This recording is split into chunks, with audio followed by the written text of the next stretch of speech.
Neuralink, to allow people who are perhaps quadriplegic to have direct control via their brains of initially a smartphone and maybe ultimately artificial limbs or a wheelchair. It does seem fascinating how quickly this technology is moving on. I saw demonstrations perhaps a year or two ago of people playing a very simple Pong game just by thinking, moving sort of one line on a screen up and down. This seems like potentially there has been a breakthrough that means far more complex things can be controlled just by thinking. Well, there's lots of different aspects to this technology. The initial attempts to interface with the brain used actually quite thick prongs almost that went into the brain, and they were quite solid, and so if the brain moved, they could potentially cause damage. I'm Christopher Hope. And I'm Gloria Di Piero, bringing you PMQs Live here on GB News. Every Wednesday we'll bring you live coverage of Prime Minister's questions when Rishi Sunak and Sir Keir Starmer go head-to-head in the House of Commons. We'll be asking our viewers and listeners to submit the questions that they would like to put to the Prime Minister, and we'll put that to our panel of top politicians in our Westminster studio. That's PMQs Live here on GB News, Britain's election channel.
Good morning, good to see you. 6 o'clock, Tuesday, 27th of February.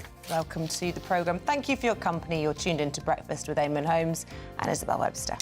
More tensions in the Conservative Party as Lee Anderson launches a fresh broadside against Sadiq Khan, refusing to apologise over Islamist claims. My comments weren't racist. These things aren't illegal. It's not illegal to criticise a religion at all in this country. I think I have a right, I believe in free speech, to say that I think Mayor Khan has lost, and the police have lost control of the streets of London. I genuinely think they have. Yes, in an explosive interview with our very own Patrick Christys last night, Lee Anderson doubled down on his comments. So what next for this controversial character? Find out more with me very soon. Policing pressures. A new report reveals how a rise in protests and hate crimes has placed more strain on police resources. Talking about that throughout the programme with the people of Rochdale heading to the polls on Thursday. We'll be looking at what residents have to say about the political chaos that has surrounded their constituency. And later on at 7:20, with more and more of us using contactless to pay and bank branches closing down all over the country, we'll be debating whether cash is still king. And in the sport, today Maidstone's run in the FA Cup comes to an end in Coventry. West Ham in their bad run in the Premier League, scoring 4 against Brentford. And Andy Murray wins in Dubai, but hints that the end is near. Morning. Watch out for some fog and freezing fog patches around at first. Otherwise, there's a spell of rain making its way southeastwards. I'll have the details shortly.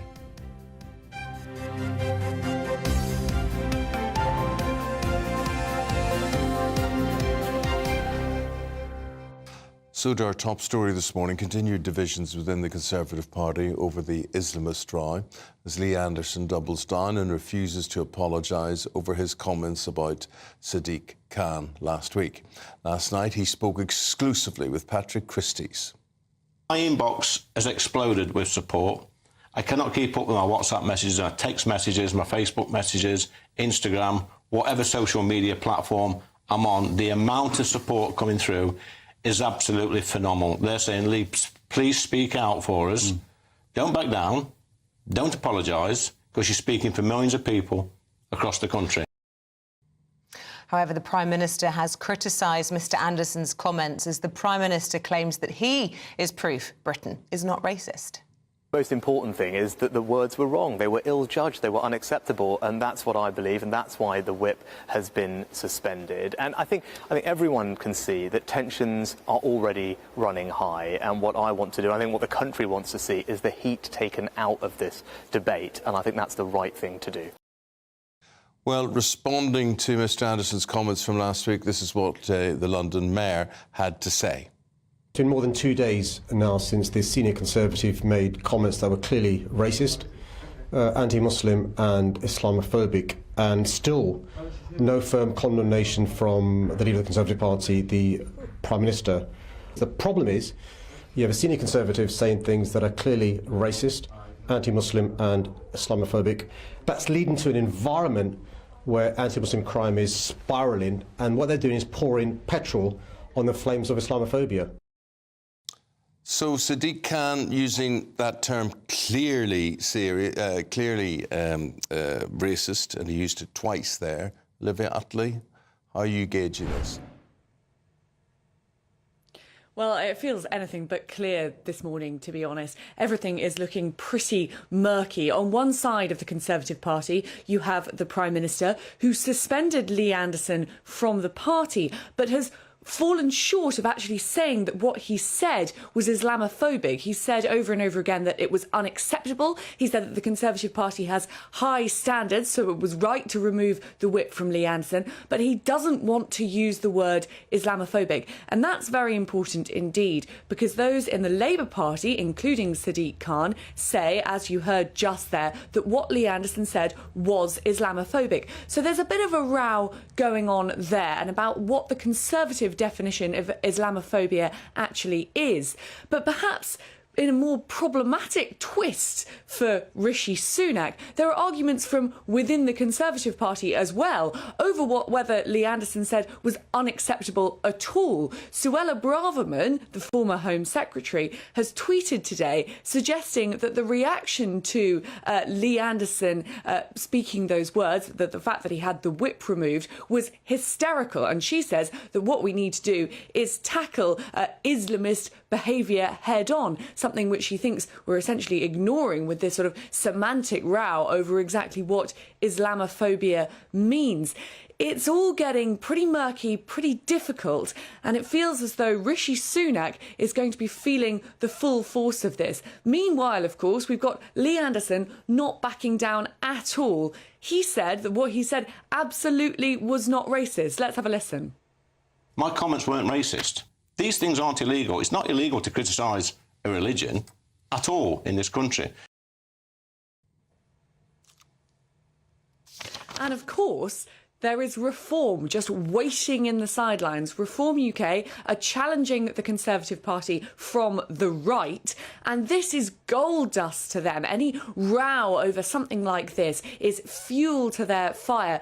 Richard Tice, the leader of Reform, has said that he would like to see Lee Anderson join. Well, for the moment, Anderson is saying he won't. But it might be a bit more complicated than that. Let's have a listen.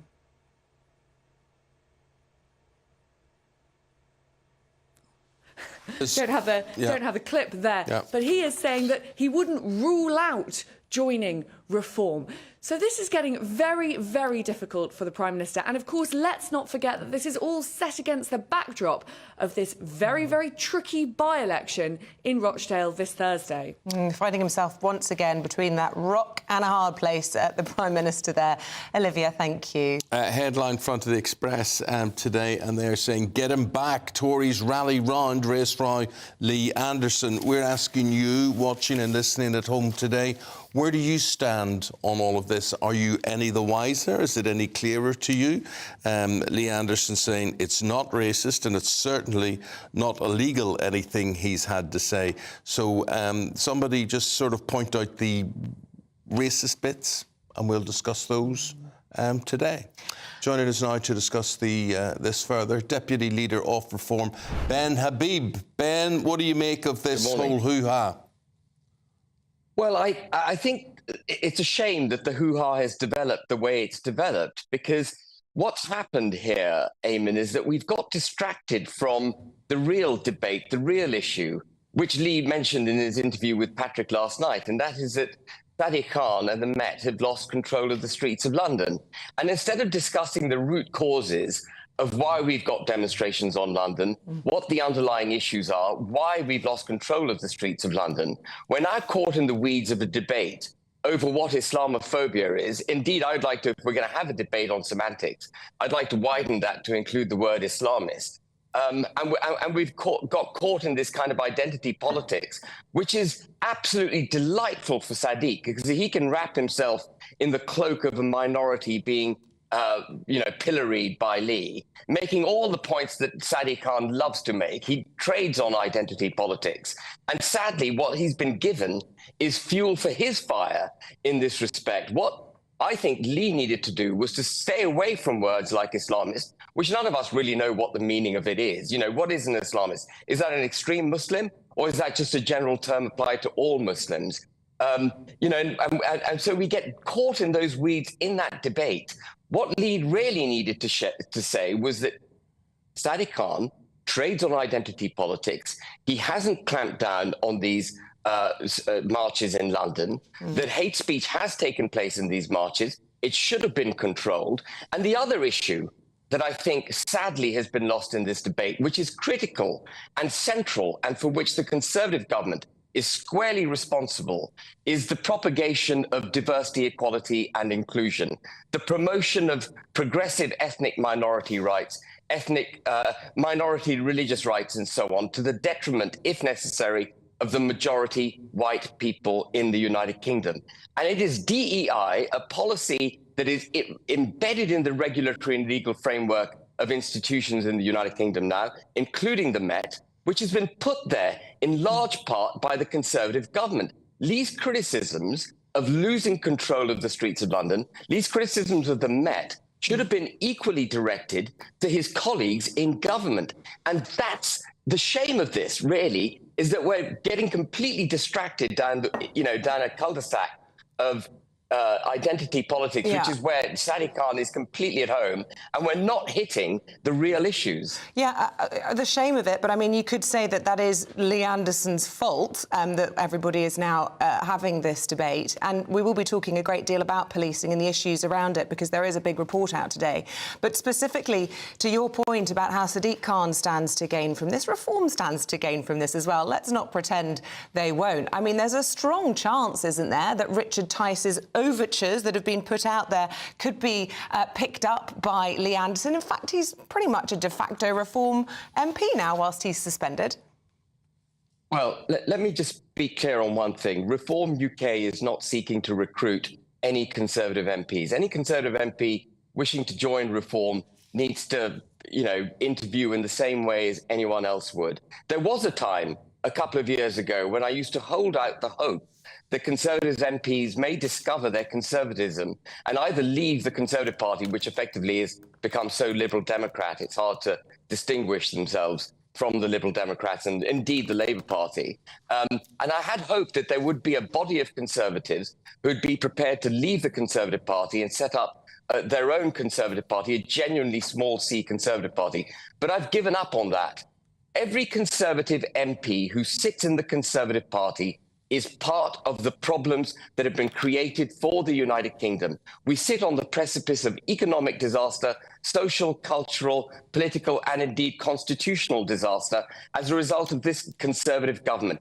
Anyone sitting on the Conservative benches is part of that problem. And if they wish to join Reform UK, we would need to have a proper discussion with them about why it is they didn't leave the Conservative Party earlier, what their genuine beliefs are ideologically, and whether or not those beliefs sit with those of Reform UK.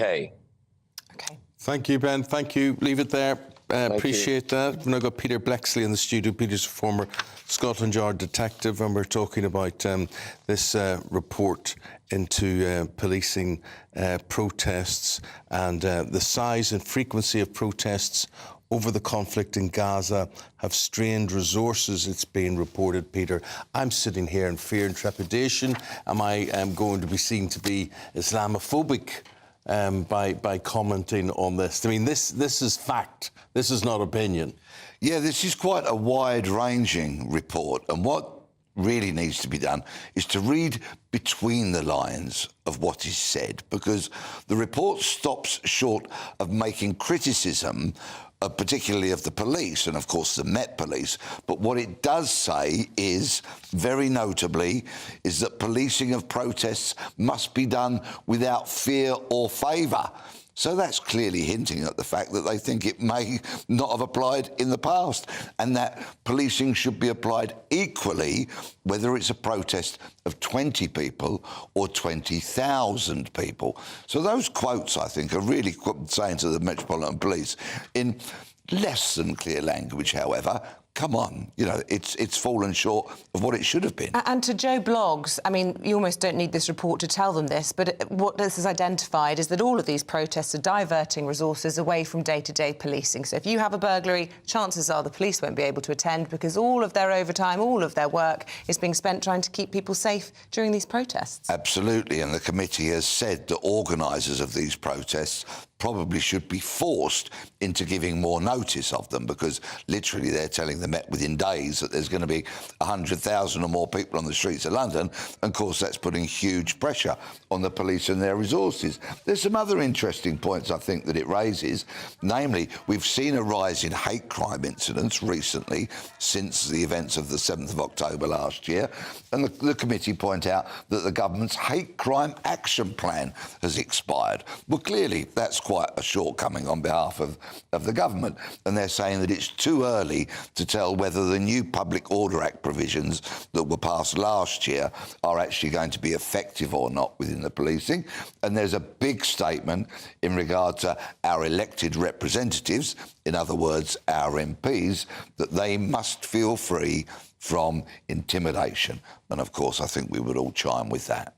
OK, let's tune in to the force itself and see, give us an insight into how they're feeling. For instance, I'm seeing here 4,000 rest days have been cancelled in a 3-month period to ensure protests could be policed safely.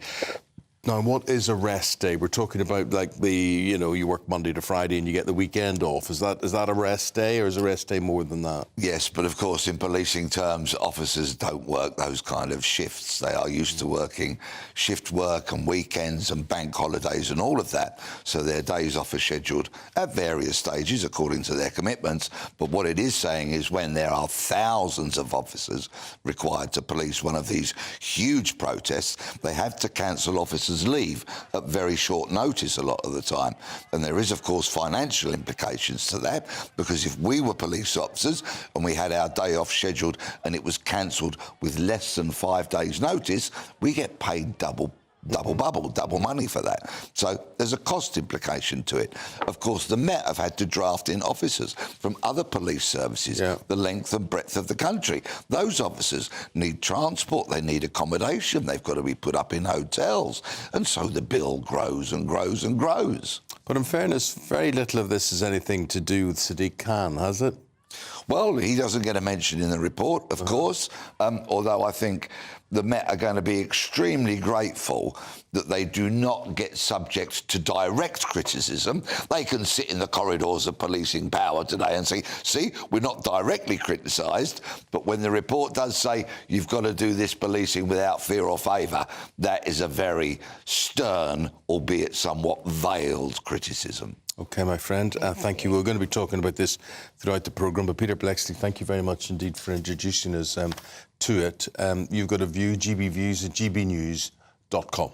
6:16 is the time. Let's take a look at some of the other stories coming into the newsroom this morning. And overnight, President Joe Biden says he's hopeful a Gaza ceasefire could be reached by next week. Negotiations are currently underway for a weeks-long truce between Israel and Hamas to allow for the release of hostages being held in Gaza in return for Israel releasing hundreds of Palestinian prisoners. President Biden made the surprise comments as he filmed a segment for the NBC Late Late Show in New York overnight. At least my national security advisor tells me that we're close. We're close. It's not done yet. And my hope is by next Monday, we'll have a ceasefire.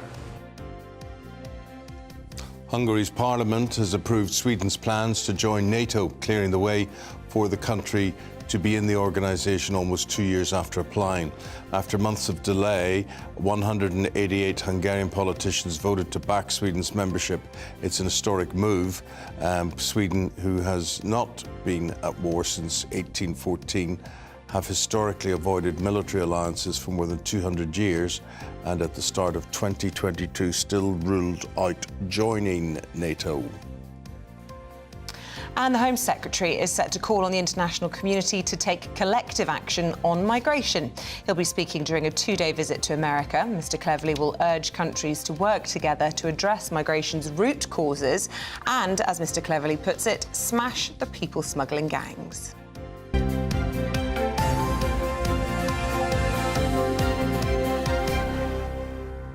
Oh, here we are on Tuesday. On Thursday, the people of Rochdale will be heading to the polls to vote for their new MP. Yes, this latest by-election was triggered in the constituency following the death of the Labour MP, Sir Tony Lloyd, who passed away last month. But before voters decide whose box to cross, our North West of England reporter Sophie Reaper asked them what issues really matter to them. Once home to what was believed to be the world's biggest cotton mill, Rochdale was a powerhouse of Britain's industrial revolution. But now, those temples of this town's former glory lay empty or destroyed, a forgotten memory of decades gone by. In the town centre, it's a similar story. Despite investment and attempts at development, many of the shops remain shuttered and run down. In the past few weeks alone, what was once a thriving bar and restaurant right at the heart of the town centre has been forced to close its doors for good. As for the people of this town, it seems that right now, optimism, although not completely gone, is pretty thin on the ground. If you had one word to describe Rochdale as it is right now, what would it be? Scruffy. Disgraceful. Underfunded. Challenging. Trying. Ridiculous. Dump.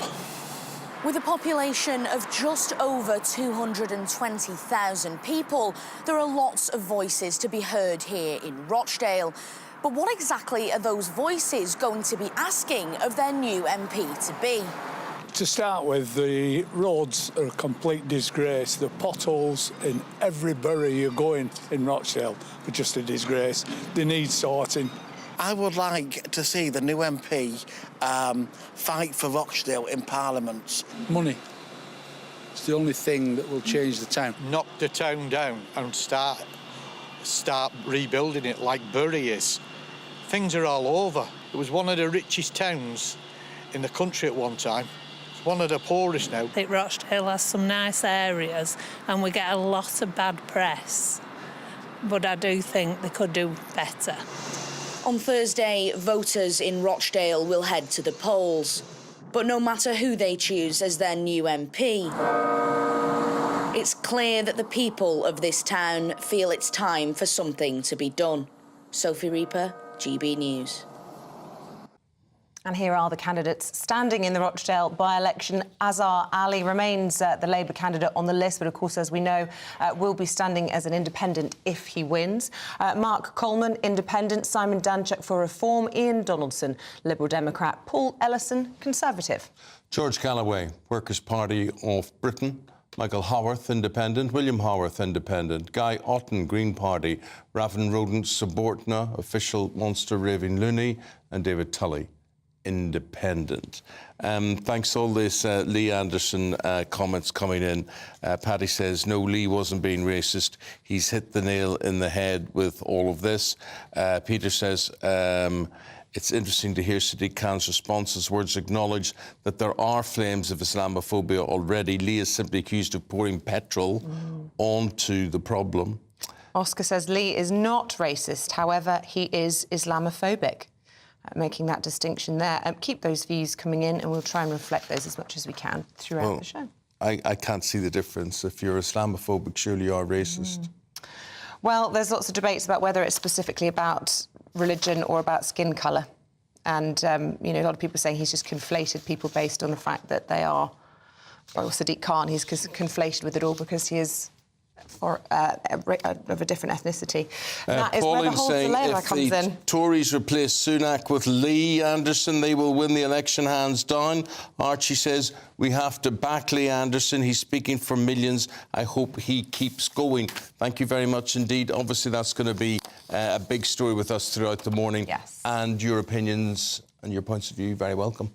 After a damp start's turned into a beautiful day yesterday, let's see what's in store for today with Alex Burkill. Good morning, I'm Alex Burkill here with your latest GB News weather update. There are some patches of fog and freezing fog around first thing this morning, and also a spell of rain currently across parts of Scotland, bringing a wet start here and also for Northern Ireland, and that rain is gradually going to push into parts of England and Wales as we go through the day as well. However, in the southeast, ahead of the rain, it's actually going to stay dry through the daylight hours at least, and once any mist and fog clears away, it should be a mostly fine picture. Behind the rain towards the northwest, particularly across Scotland, there'll be some sunny spells, but also a scattering of showers, and some of these could turn wintry over higher ground, with temperatures generally around average for the time of year. The band of rain is gradually going to make its way southeastwards as we go through the end of the day, but it breaks up, so just bringing a bit more cloud and perhaps a few spots of rain to the southeast to end the day here. Elsewhere and otherwise, we're going to see largely clear skies developing, so again, we're likely to see some fog or freezing fog patches developing as we go through Wednesday morning, as temperatures are likely to dip close to or perhaps even a bit below freezing in prone rural spots. So many places starting tomorrow on a bit of a dry but rather chilly note. However, we are going to see a band of rain, again more rain sweeping its way in from the west, and that is likely to be a bit heavy at times across western parts with some strong winds in association with this. Meanwhile, in the east-southeast, again it's likely to stay dry, at least during daylight hours. Temperatures are going to be a bit higher than today, many places getting into double figures. Still to come, we got Paul with the latest sport. Not just Paul, but birthday boy Yeah, Paul. birthday. Thank you very much. 21 again. 21, 33. Is that the dream age? 5. Stop when you think it ends. It could take some time. Yeah. Andy Murray, we'll talk about Andy Murray. Looks like he's hinting that his career is coming to an end, and Maidstone finally are out of the FA Cup. OK, after this.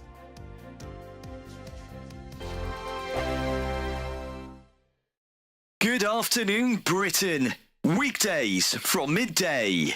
Chris, what is the preferred way in which the police go about their business at the moment? There's these two strands of thinking: evidence-based policing versus bobbies on the beat. It's very, very difficult. The problem that police have got, basically, is that they're too thinly spread, and it's too much is expected of them. There's a long list, isn't it? Every month we hear police need to do more about this, police need to do more about that, and police do their best. They're overwhelmed with bureaucracy. I mean, when I was a young PC, if I took a shoplifter in, then I'd be in and out within an hour. You take a shoplifter in now, and you're doomed for the rest of your shift for 6 or 7 hours dealing with the bureaucracy. Police want to get back in those communities because community policing is really the core of policing. But such are the demands on their time at the moment, and the bureaucracy, and the fact that they are struggling now to retain experienced officers. People are hemorrhaging out of the police, and new recruits coming in haven't got that experience, and there's a good chance they may not stay anyway. So there's all sorts of problems. And for the Home Secretary to glibly say he wants more done, frankly, clearly shows he's got no understanding of the pressure police are under, and of course the constant criticism that they face across the board. Very rarely do you actually hear of police officers getting praised for acts of bravery or acts of compassion. So there's a problem with morale in the police force, and it's clearly a problem with the Home Secretary, who needs to get out there and talk to officers on the front line who frankly are struggling. And last night, of course, was a graphic example.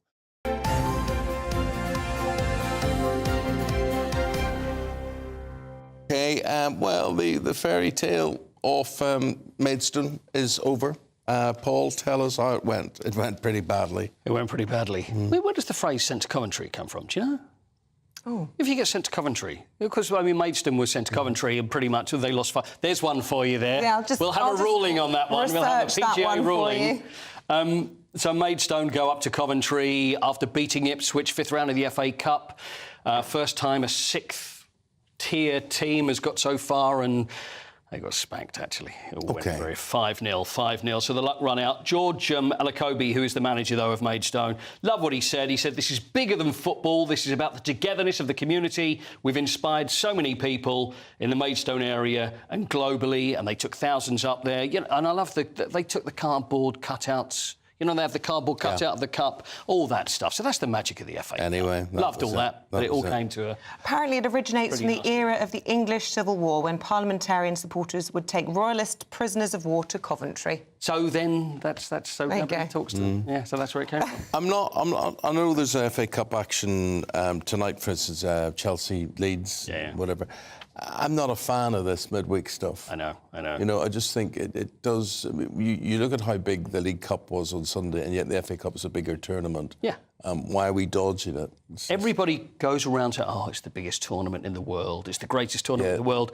And I don't know whether it's just me or whether it's you that goes back to when it was the most important trophy to win, because back in the day, because it was the only one that was on TV, it was bigger, and it was bigger to win the FA Cup than it was to win the Premier League or the First Division then, wasn't it? Totally agree. And so they need to try and give them a Champions League place. I still would love to see that. Winner gets a Champions League place. Yeah, it's our Super Bowl. It is. Without that. And we should make the most of that. Now, Everton, what's going on here? So they get some points back, and it looks as if they're going to be docked some more. Right. Where are we at? Profit and sustainability rules. I know every time I mention it, Eamonn's eyes glaze over, but we'll try and keep it as clear as we can. PSR 2021, so they've already were docked 10 points. Under appeal, it's now gone to 6 points, which means that Everton have now moved away from relegation, and Brentford have now, after losing 4-2 at West Ham. So they're underneath them there. They're certainly not safe, though, are they? They're not safe. Yeah. And who knows, because now we're looking at a possible other reduction, or deduction, I should say, with the sustainability rules from the season that's just gone. So they could actually effectively lose more points. Now, I'll just go through this because it really is, it could be a real mess. Along with Nottingham Forest, who have also got this hanging over them as well. Now, that will be announced on the 7th of March, so that's coming up what Nottingham Forest are going to get. Then, if that happens, then there'll have to be appeals, and it's the same with Everton. So they've got to have the date for when their new hearing is. But when we start looking at it, we're then looking at the end of the season. So we're looking at April, and then coming into May is when the season will end. So effectively, we could get to the end of the season and not know who is going to be relegated because all the appeals haven't gone through. So, I mean, what would that be like? You're playing the last game of the season, we're down. Actually, we don't know because we're still waiting on maybe Nottingham Forest. Good win for West Ham last night. They've finally got one on the board. Yeah, and 4-2, and there's a lot of fans that are wanting David Moyes out, which I don't know about you, I just think is mad. I think David Moyes has brought a cup to West Ham. He's put West Ham into the top half of the table. I don't know what a lot of fans expect West Ham to do, but I think he's been doing an amazing job. Oh, it's not enough. The football's not good enough, but they were very good yesterday. So 4-2, Paquetá was back, and a hat-trick for Jared. Well, he says he'll not be going away. They'll leave contract negotiations till the end of the season. You know? But it's about a style of play. But what do you want? Do you want to win? Do you want a style of play? You've got to be careful what you wish for. Yeah, but your club sums this up perfectly. What Ange is doing at Spurs, at least he's playing in the Spurs way. That's true. Manchester United face exactly the same. We don't know how we're playing. We don't know what we're going to line up or what we're going to do match to match. So you want a way that is traditional and represents your club attacking football. I agree, but the first thing you want to do is win games. Right. The second thing you want to do is play entertaining football. If you can do both at the same time, then you're onto a winner, and where you've got Ange Postecoglou who say, well, the most important thing to me is win, and this is the way I think you should win. So, entertaining football is... Speaking of winning, Andy Murray had a win, but yet more hints that this is the sort of finale.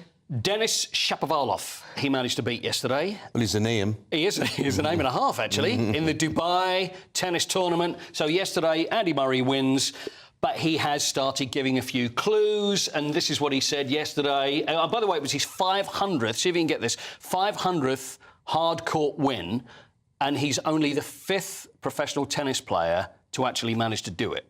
OK. How many can you name? Now, we're talking with it very recent, so go with your obvious. All right, well, hardcore, I mean, I want to say... You're right. You're right. What? You're going to say Federer. Yeah. And you're going to say Djokovic. Yes. And you're going to say Nadal. Yes. And one from the 90s, though. Oh, Sampras. Agassi. Oh. So they're the only other four that have won over 500. But well done on the other three. The only other four to have actually won 500 hardcourt tournaments. So Andy says, I probably don't have too long left, but I'll do as best as I can these last few months. So... Right, so we've been doing a bit of acting as well. Well, yeah, this is interesting because Andy Murray, this is a real revelation, has proved that it's not actually Andy Murray, it's an actor that's been playing Andy Murray this whole time. Novak Djokovic doesn't exist. It's an actor that plays the part of Novak Djokovic. Is this AI? It's a new video, which is from the ATP. And have a look at this, and this proves it. Here's Andy. Awesome. Yeah, I mean, I think that's what people don't realise. Like, it's all just scripted. Like, the players, the matches, it's all just kind of made up. It's a bit like... you know, wrestling or the reality TV shows, like none of it's real. We usually get our storylines at the start of the year and yeah, we just try to make everything look natural. You know, let's face it, people are stupid, so, you know, they'll buy anything. I do love how he shoots from the hip. Isn't it great? Yeah. I think he's the most underappreciated Scotsman going, really. I think he's one of the That's not him, that's only an actor. That's Fraser McKnight playing Sir Andy Murray. The whole video is great. The ATP have put it up before the start of the new season.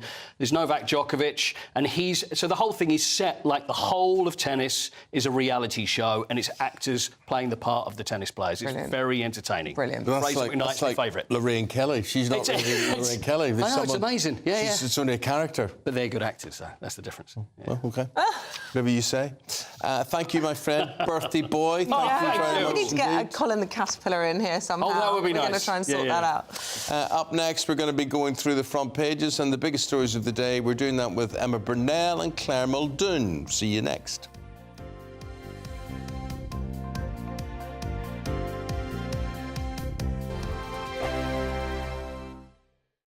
Farage, Monday to Thursday from 7 p.m.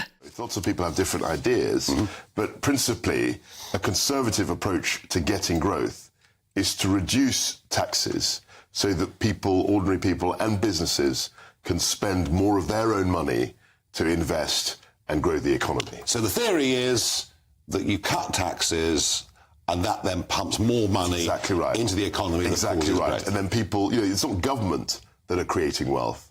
It's individuals, businessmen, companies that create wealth. It's the private sector that creates wealth, that the public sector then taxes and spends. I get the theory, but one of the criticisms of you, and I think one of the criticisms actually of all political parties, is they appear to be incapable of cutting government spending. That's the key. I mean, and I think when I look back, is that we should have had a credible plan to reduce the increase in spending. Now, that's often a difficult concept to explain, but it's in line with inflation, etc. That's all right. So, so when you're slowing the increase, it means, you know, one year you spend £100, and the next year you spend maybe £101, as opposed to going up to £110. So the actual level isn't going down, but you're slowing the increase, and that's very much what I tried to do. And actually, looking back, the one thing I wish I'd done, was to present a credible spending plan at the same time as the tax cuts that we announced. You had a go, it didn't work out for whatever reason, and that analysis will go on for some years to come. We have Jeremy Hunt there as Chancellor now, hinting quite strongly now there won't be any tax cuts, but the truth of it is, under 14 years of Conservatives, for a variety of reasons, the tax burden has risen. That's right. To the highest since the Attlee government, way back in 80 years, 1951, years, whatever it is.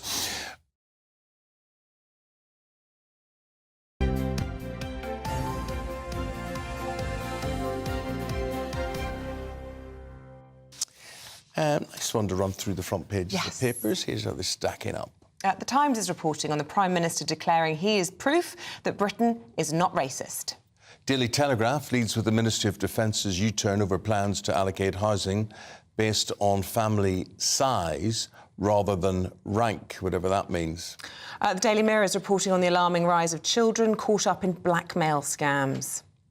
Guardian looks ahead to next week's budget with experts warning the Chancellor about dubious unfunded tax cuts. Get him back, say Red Wall Tories. The Daily Express saying fellow Conservatives in the north of the country are urging for the reinstatement of Lee Anderson. And here with their views on those stories and much, much more, we've got Claire Muldoon and we've got Emma Burnell. Very good to see you both. Thank you very much. Where do you want? Is there anything you saw on those front pages, guys, that you want to make a comment on? Well, there's lots, and I think we've got lots to cover, haven't we, Emma? So let's start with the front page of the Times, then. I'm proof that Britain isn't racist, said Sunak. Now, I don't like headers like this, because I think it just, what it does is it inflames the situation.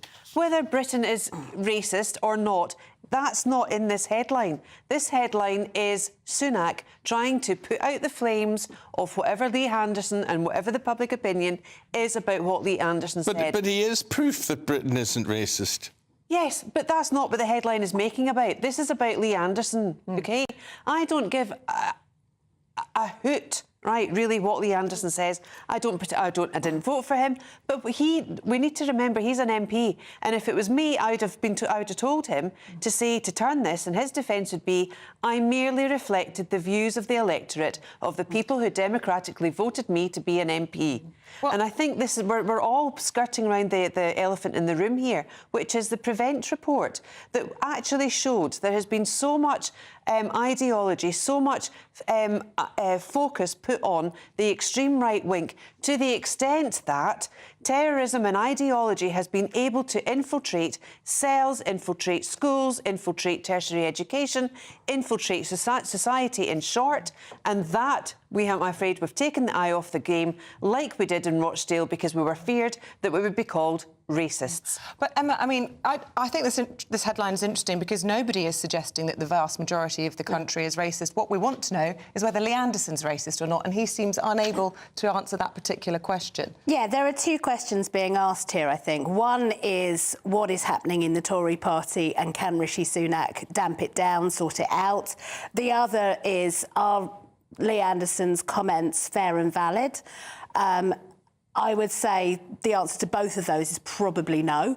Sunak is not... He doesn't seem to have a great grip on his party. The constant headlines about, everyone disagreeing with everybody else in the Tory party is just going over and over. It doesn't matter what the issue is, they're having a fight with each other. Whether that's his fault or whether the party itself is just ungovernable. Well, I mean, that's a good question. I don't know who could do a better job, but he's not doing a great job. I do think, on the other hand, it is worth saying that Britain is not overall a country with a massive racism problem. There are pockets of racism, there are problems. But I think that the fact that Sunak, not only was he elected, but it wasn't a huge comment. People were like, oh, that's OK, this guy's got elected. And it wasn't like, oh, my God, we've got our first Asian Prime Minister. There wasn't an awful lot of fuss made about it. Because he wasn't elected by the electorate, that's why. He was elected by the Conservative Party. Well, I mean, nobody does, because we don't live in a presidential country. So, all Prime Ministers only get voted for by their constituents, don't they? Yes, but what I'm saying is we as an electorate didn't vote Rishi in. Rishi was voted in from within to be PM. Well, yeah, but what I'm saying, I think there's a difference. It's not about who voted for Rishi. It's about the fact that lack of commentary actually says something quite nice about Britain. Yeah. I think it's worth saying that the lack of fuss was a good thing. Look, we've got a couple of issues here. The racist thing wouldn't enter my head, wouldn't even think twice about it. But the political intrusion, if you're talking about Islamist theology and whatever, that is a different matter, surely. It is a different matter, but also we need to be really, really conscientious to separate Islamist extremism from people who are Muslim. And Sadiq Khan is quite clearly a Muslim man who is not an Islamic extremist. And it is deeply, deeply problematic to say that just because he's a man of that religion, that he is therefore enthralled to Islamic extremism. I'd like to see... I just haven't seen anything that Lee Anderson said that says what you have just said. Well, he said that we've lost control of London to Sadiq Khan's mates. right? And what he meant by that was Islamic extremists, and that well, is... How do you know he meant that? He might have just meant Sadiq Khan's mates. Because his next sentence was about losing it to Islamic extremism. I mean, I can put 2 and 2 together and get 4, and so can you, Eamonn. And look, he himself has said his language was clumsy. I hate that phraseology, but there you go. But, you know, when you are saying that the reason that Sadiq Khan, if you believe this, I don't, because I actually live in London and I know that it's nonsense. There are no no-go areas in London. I'm sorry, I walk around Bow, I walk around the East End of London all the time, day and night. There are no no-go areas. It's a nonsense. Well, what do we make of this in Glasgow? I mean, you've got an Asian Prime Minister. Yeah, Alex Salmond. Hamza Yusuf. Yeah. Yeah, and even the SNP are trying to jump on this now by saying, you know, if it was an anti-Semitic remark, Lee Anderson would be fired by now. Not even is that not true? Is the fact? I don't think it is. I think it's true. I think it might be rules, but any criticism of Israel or the state of Israel, you're branded an anti-Semite. You know, so I disagree with you, actually, Emma. I live in London as well, and I wouldn't be happy about walking around at certain times of the night in certain places. Well, I mean, all I can say is my experience is completely different. So, therefore, there we are, 2 women disagreeing on whether we could... I walked home and... So it's coming into my head now, and where was it yesterday? That awful situation of that Spaniard man who was bludgeoned to death and drowned in the river by... I'm trying to see where it happened. The cat killer.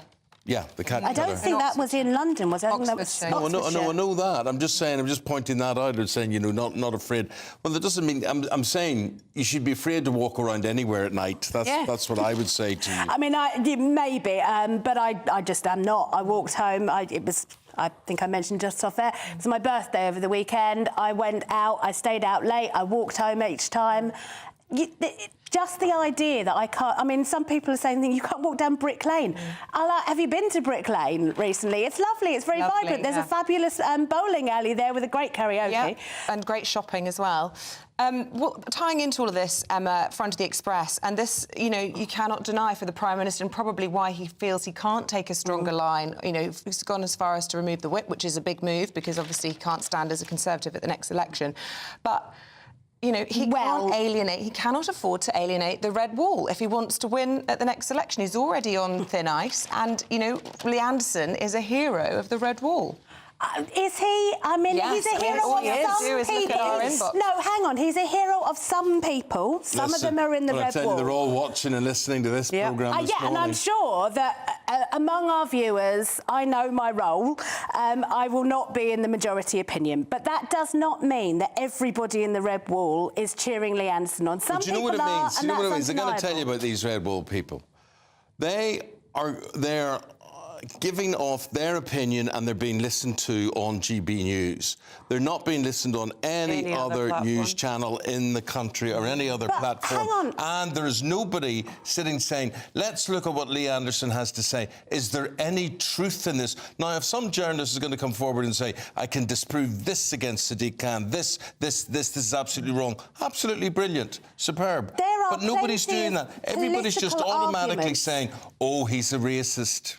There are plenty of political arguments that we can have over London policy. I happen to, support things like the ULEZ. I know other people vehemently do not. That is a perfectly valid argument to have. When you say that Sadiq Khan has lost control of London policing because he's handed it to his mates, that is out of bounds. Well, let somebody investigate it and find out if it's out of bounds. Well, what do you have to investigate? You did it on the telly. What are you going to do? My point is, for extremism. My point is, you'll turn around and immediately, as soon as there's a voice of dissension, he's wrong, he's a racist, he's whatever. He may well be, I don't know. But I'm just saying, no one is coming up with the investigation into Sadiq Khan to say Lee Anderson has a point here. No, because what you going to investigate? There is no issue in London. No allegation. There's loads of issues in London. There are lots of Not in issues relation in to London, but Islamic they're not extremism, issues in related to Islamic extremism. We are not losing control of our streets. It's just a nonsense. There are people on demonstrations. Sometimes they carry bloody stupid banners. I wish they didn't. But the idea that that means we have lost control of our streets to Islamic extremists is a nonsense. OK, Claire, what's next for you?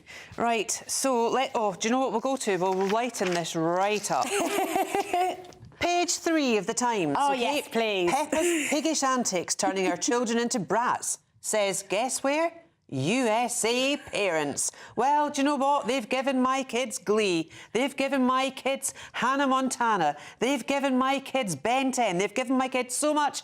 Have Peppa Pig. Enjoy your little Absolutely. How many kids can say Santa Claus instead of Father Christmas as they blooming should do? I mean, this is something that comes around over and over again. When I was a kid, Neighbours started, and everyone was watching Neighbours, and all of a sudden, we all suddenly had a slight twang to our voices. Every sentence ended like a question because we were watching this show day in, day out. I think kids do pick up language like that, but is it a problem? No, not really. God, if some Americans are talking more like Brits, then I'm all in favour. Just depends which Brits, doesn't it? Because the idea that there's one British accent is a nonsense in and of itself. Well, you know what? Our school uniforms changed because of Neighbours. Really? Yes, because, you know, they were... I never wore one, so... They got shorter. Correct, and they, you know, they're shorts and they look lost as if the tie. they wore gym gear and whatever it is, and then a lot of schools They never had a adopted uniform that. in my school, so I couldn't tell you about that so much. Actually, a lot of Australian schools I've never also worn a don't have uniform, but Neighbours did. I missed Closest I got was having to wear black and white as a waitress. Emma, tell us about this plan to allocate property based on family size rather, I don't know what rank is, rather than rank. Or whether you're senior in the army. So it's where you sit in the military hierarchy. Oh, this is military property. It's military property, right. so this is only in the MOD. There are lots and lots and lots of issues with MOD housing. A lot of it is in terrible, terrible state, and there's not enough of it to house the people that we need, particularly if we are talking about expanding our military. There's been a plan to, instead of saying when you move up the ranks you get a nicer, bigger property, to actually allocate on the basis of maybe family size. If you have 7 children and your officer has 1 child, then it might make more sense for you to live in the bigger house. I can absolutely see that argument, but I can also see that if you join the military and you've been doing it 20 years and you've made your way up the ranks, to suddenly learn that you're losing that one of those privileges that comes with rank would be quite hard to stomach. So it's one of those things where I think both sides kind of have a point, and maybe actually what we should be doing is building more and better military housing. My wife lived in a lot of military houses, and she's very welcome to it from the stories that I hear. Not allowed to paint, not allowed to put wallpaper up, not allowed to put shelves up. Everything had to be this sort of green, khaki colour. It sounds really the pits, but there we go. That was that. Claire, this story on the front of the Mirror, 100 children a day are being victims of sick online blackmailers, and it's being described as sextortion. This is just absolutely ridiculous, and they're pinned this to the tragedy of Dinal, who took his own life, 16-year-old Dinal. I have been a proponent for banning mobile phones in schools for about 10, 15 years. I've also been a proponent, as a proud parent of 4 amazing kids, of removing mobile phones from their lives and stopping them from accessing the dark web. What do they think about that? World Wide Web. At the time, they didn't like it. In fact, when we were going through some stuff at Christmas, I found the first phone my daughter got. It was one of these flip Motorola ones. It was in pink.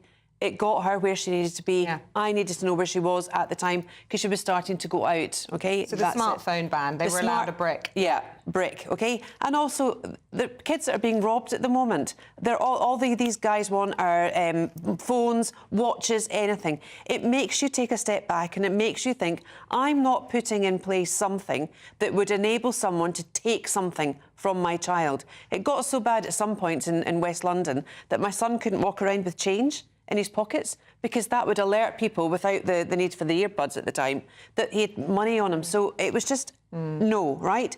But naked child pic blackmail is up by 390%. I mean, parents, what are you doing? How can you enable your kids to take pictures like this? Well, it's pressure, isn't it? It's the peer pressure, and I believe it starts around the age of 11, and children start saying, Mummy, everybody in my class has a smartphone, and the parents are afraid that their child will be the freak in the class that doesn't have the gadget, that they'll be the Luddite, and they succumb. And that's why parents have to stick together. They really have to stick together. Think, you know, 100 years ago, parents gave their children gin, and they believed it was good for them. I think there has to come a point where we say smartphones for children are dangerous. Not good for you. For babies. I mean, I don't disagree with you, or I don't. My wife takes it through her teeth. She's on a drip. I don't have the strong opinions on smartphones. I don't have children. It's not a fight I have a dog in, as it were. Yeah, you don't need to have a child, though. But hang on, I'm not. What I'm saying about the statistics, which are absolutely shocking and appalling, and I do think about my niece and nephew when I read stories like this. We do need, as well as discussions about the technology that enables, we also need to look at why kids are under such pressure to send each other nudes at that age. Absolutely. I mean, because of porn, because of the web, because of social media, because of the access children have. It's not rocket science, Emma. No, I'm not saying that, but I'm saying that pressure, what we need to do is educate children about social media, about the dark web. I'm not disagreeing with you, Claire, at all. I'm saying that there are two ends to which we can address this. One of them is the technology one. I'm not disagreeing with Claire on that. I do think kids and smartphones is a really, really tricky area. There are times when parents want to be able to track their children where they are, but all of those things. But the other end is educating children about online behaviour and trying to make sure that our education system is set up to deal with the 21st century and not the 19th. Also, the third angle to all of this is perhaps the tech companies absolutely actually taking some responsibility and not enabling young children to upload. Well, where does the responsibility end? We're supposed to have the government issuing, guidelines on the internet access for children, but it's just it's down to parents. And it's been so watered down anyway that it won't make the slightest bit of difference. Yeah, and you've got the story which is related in the Times, page 10, the technology secretary saying she would not buy her son a smartphone as well because, the harms that's causing. Yeah, and as I say, it's a choice that different parents are making differently. And my niece and nephew weren't allowed smartphones until they were, I think, 12 or 13. I think that kind of introducing at that age is fine. But what you also need to do is instill in them, don't do stupid things because all your friends are doing it. And that's something that we've taught kids, or have tried to teach kids throughout the ages. Previously it was, in the early 1980s, it was don't sniff glue because your friends are. Would you jump off a cliff if your friends are doing it? We've got to be able to try and deal with peer pressure as well as dealing with what the current technologies are doing with peer pressure. Also, common sense things, Claire, that you're talking about. Be able to make a phone call, be able to see a map on your phone, whatever it is. Why do they need anything else? Yes, exactly. At that age. I don't think it's any difference whether you're 9 or 12. Claire, we're out of time. I got to cut across you. Sorry about that.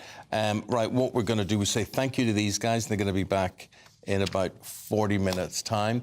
But right now, Isabel said yesterday was a good day. It passed me by. Yeah. I didn't see it at all. But anyway, I hope it's coming your way today. Here's Alex. Good morning, Alex. A brighter outlook with Box Solar, sponsors of weather on GB News. Good morning, I'm Alex Burkill here with your latest GB News weather update. There are some patches of fog and freezing fog around first thing this morning, and also a spell of rain currently across parts of Scotland, bringing a wet start here and also for Northern Ireland, and that rain is gradually going to push into parts of England and Wales as we go through the day as well. However, in the southeast, ahead of the rain, it's actually going to stay dry through the daylight hours at least, and once any mist and fog clears away, it should be a mostly fine picture. Behind the rain towards the northwest, particularly across across Scotland. There'll be some sunny spells, but also a scattering of showers, and some of these could turn wintry over higher ground, with temperatures generally around average for the time of year. The band of rain is gradually going to make its way southeastwards as we go through the end of the day, but it breaks up, so just bringing a bit more cloud and perhaps a few spots of rain to the southeast to end the day here. Elsewhere and otherwise, we're going to see largely clear skies developing, so again we're likely to see some fog or freezing fog patches developing as we go through Wednesday morning, as temperatures are likely to dip close to or perhaps even a bit below freezing in prone rural spots.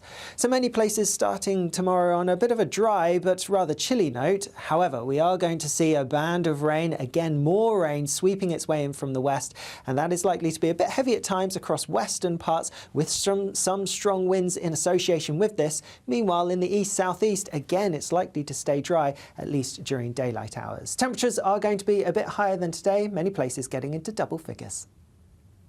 That warm feeling inside from Boxed Boilers, sponsors of weather on GB News. In 2024, GB News is Britain's election channel. So join me, Tom Harwood, for the Rochdale by-election results. From midnight through to 6 a.m, we'll discover the twists and turns of the most unpredictable by-election in a long time. You're not a big fan. He should be celebrating. I mean, I slept during it, you know. We'll be there for every second of it, right through from midnight. Thursday on GB News, Britain's election channel.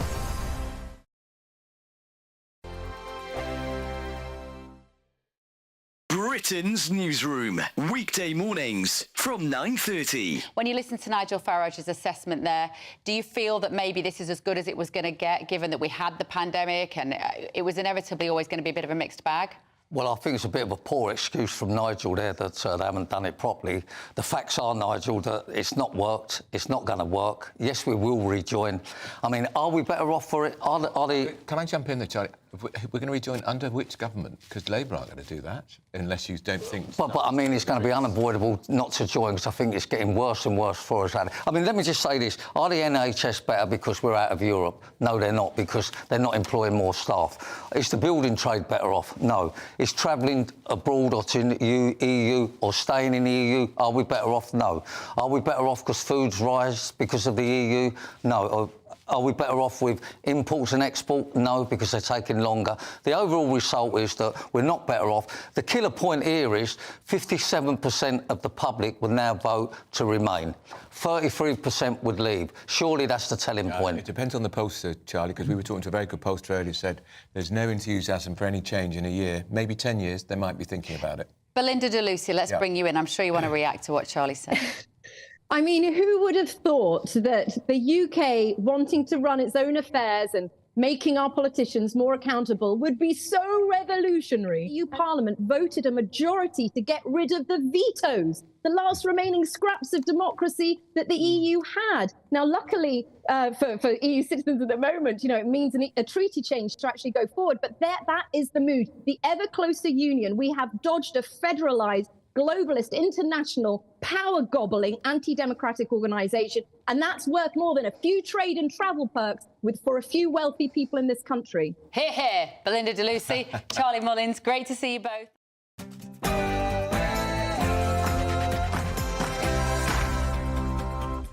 A very good morning to you. It is 7 o'clock on Tuesday, the 27th of February. Very good to see you. You're tuned into Breakfast online, on radio, on TV, on your device. When you say play GB News, just try it, see what happens. Here are the headlines. More tensions in the Conservative Party as Lee Anderson launches a fresh broadside against Sadiq Khan, refusing to apologise over Islamist claims. My comments weren't racist. These things aren't illegal. It's not illegal to criticise a religion at all in this country. I think I have a right, I believe in free speech, to say that I think Mayor Khan has lost, and the police have lost control of the streets of London. I genuinely think they have. Yes, in an explosive interview with our very own Patrick Christys last night, Lee Anderson doubled down on the comments he made last week. So what next for this controversial character? Find out more with me very soon. And on the subject of policing pressures, a new report reveals how a rise in protests and hate crimes has placed more strain on police resources. Your views welcome. Coming up at 7:20 with more and more of us using contactless to pay and bank branches closing down all over the country, we'll be debating whether cash is still king. And in the sport news this morning, plucky Maidstone's FA Cup run comes to an end in Coventry. Andy Murray wins in Dubai, but hints that retirement's not far away. And the shocking case of the cycling team who made an engineer pretend to be one of their cyclists. Morning. Watch out for some fog and freezing fog patches around at first. Otherwise, there's a spell of rain making its way southeastwards. I'll have the details shortly.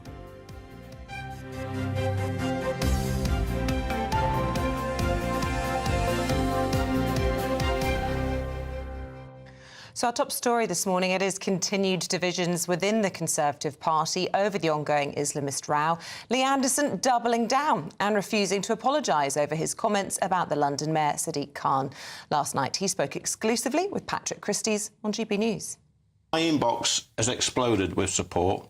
I cannot keep up with my WhatsApp messages, my text messages, my Facebook messages, Instagram, whatever social media platform I'm on. The amount of support coming through is absolutely phenomenal. They're saying, Lee, please speak out for us. Don't back down. Don't apologise, because you're speaking for millions of people across the country. However, the Prime Minister's criticised Mr Anderson's comments as he claims he himself is proof Britain is not racist. Most important thing is that the words were wrong. They were ill-judged, they were unacceptable, and that's what I believe, and that's why the whip has been suspended. And I think everyone can see that tensions are already running high, and what I want to do, I think what the country wants to see, is the heat taken out of this debate, and I think that's the right thing to do. While responding to Lee Anderson's comments from last week, this is what London Mayor Sadiq Khan had to say. It's been more than 2 days now since the senior Conservative made comments that were clearly racist, anti-Muslim and Islamophobic, and still no firm condemnation from the leader of the Conservative Party, the Prime Minister. The problem is you have a senior Conservative saying things that are clearly racist, anti-Muslim and Islamophobic. That's leading to an environment where anti-Muslim crime is spiralling, and what they're doing is pouring petrol on the flames of Islamophobia. OK, let's get feedback on all of this. Olivia Utley again. Olivia, take it away. Well, it feels as though this row has exposed a very real divide in the Conservative Party. There are those on the sort of moderate wing, the One Nation wing of the party, who believe that the threat from Islamist terror organisations has been a little bit overstated. And what they're worried about now is community tensions. They're worried about anti-Semitism, they're worried about Islamophobia, they're worried about a sort of febrile situation in the country. But ultimately, they think that the actual threat from Islamist terror organisations is overstated. Those people say that Lee Anderson was being Islamophobic, and they are pleased that he has been expelled from the party.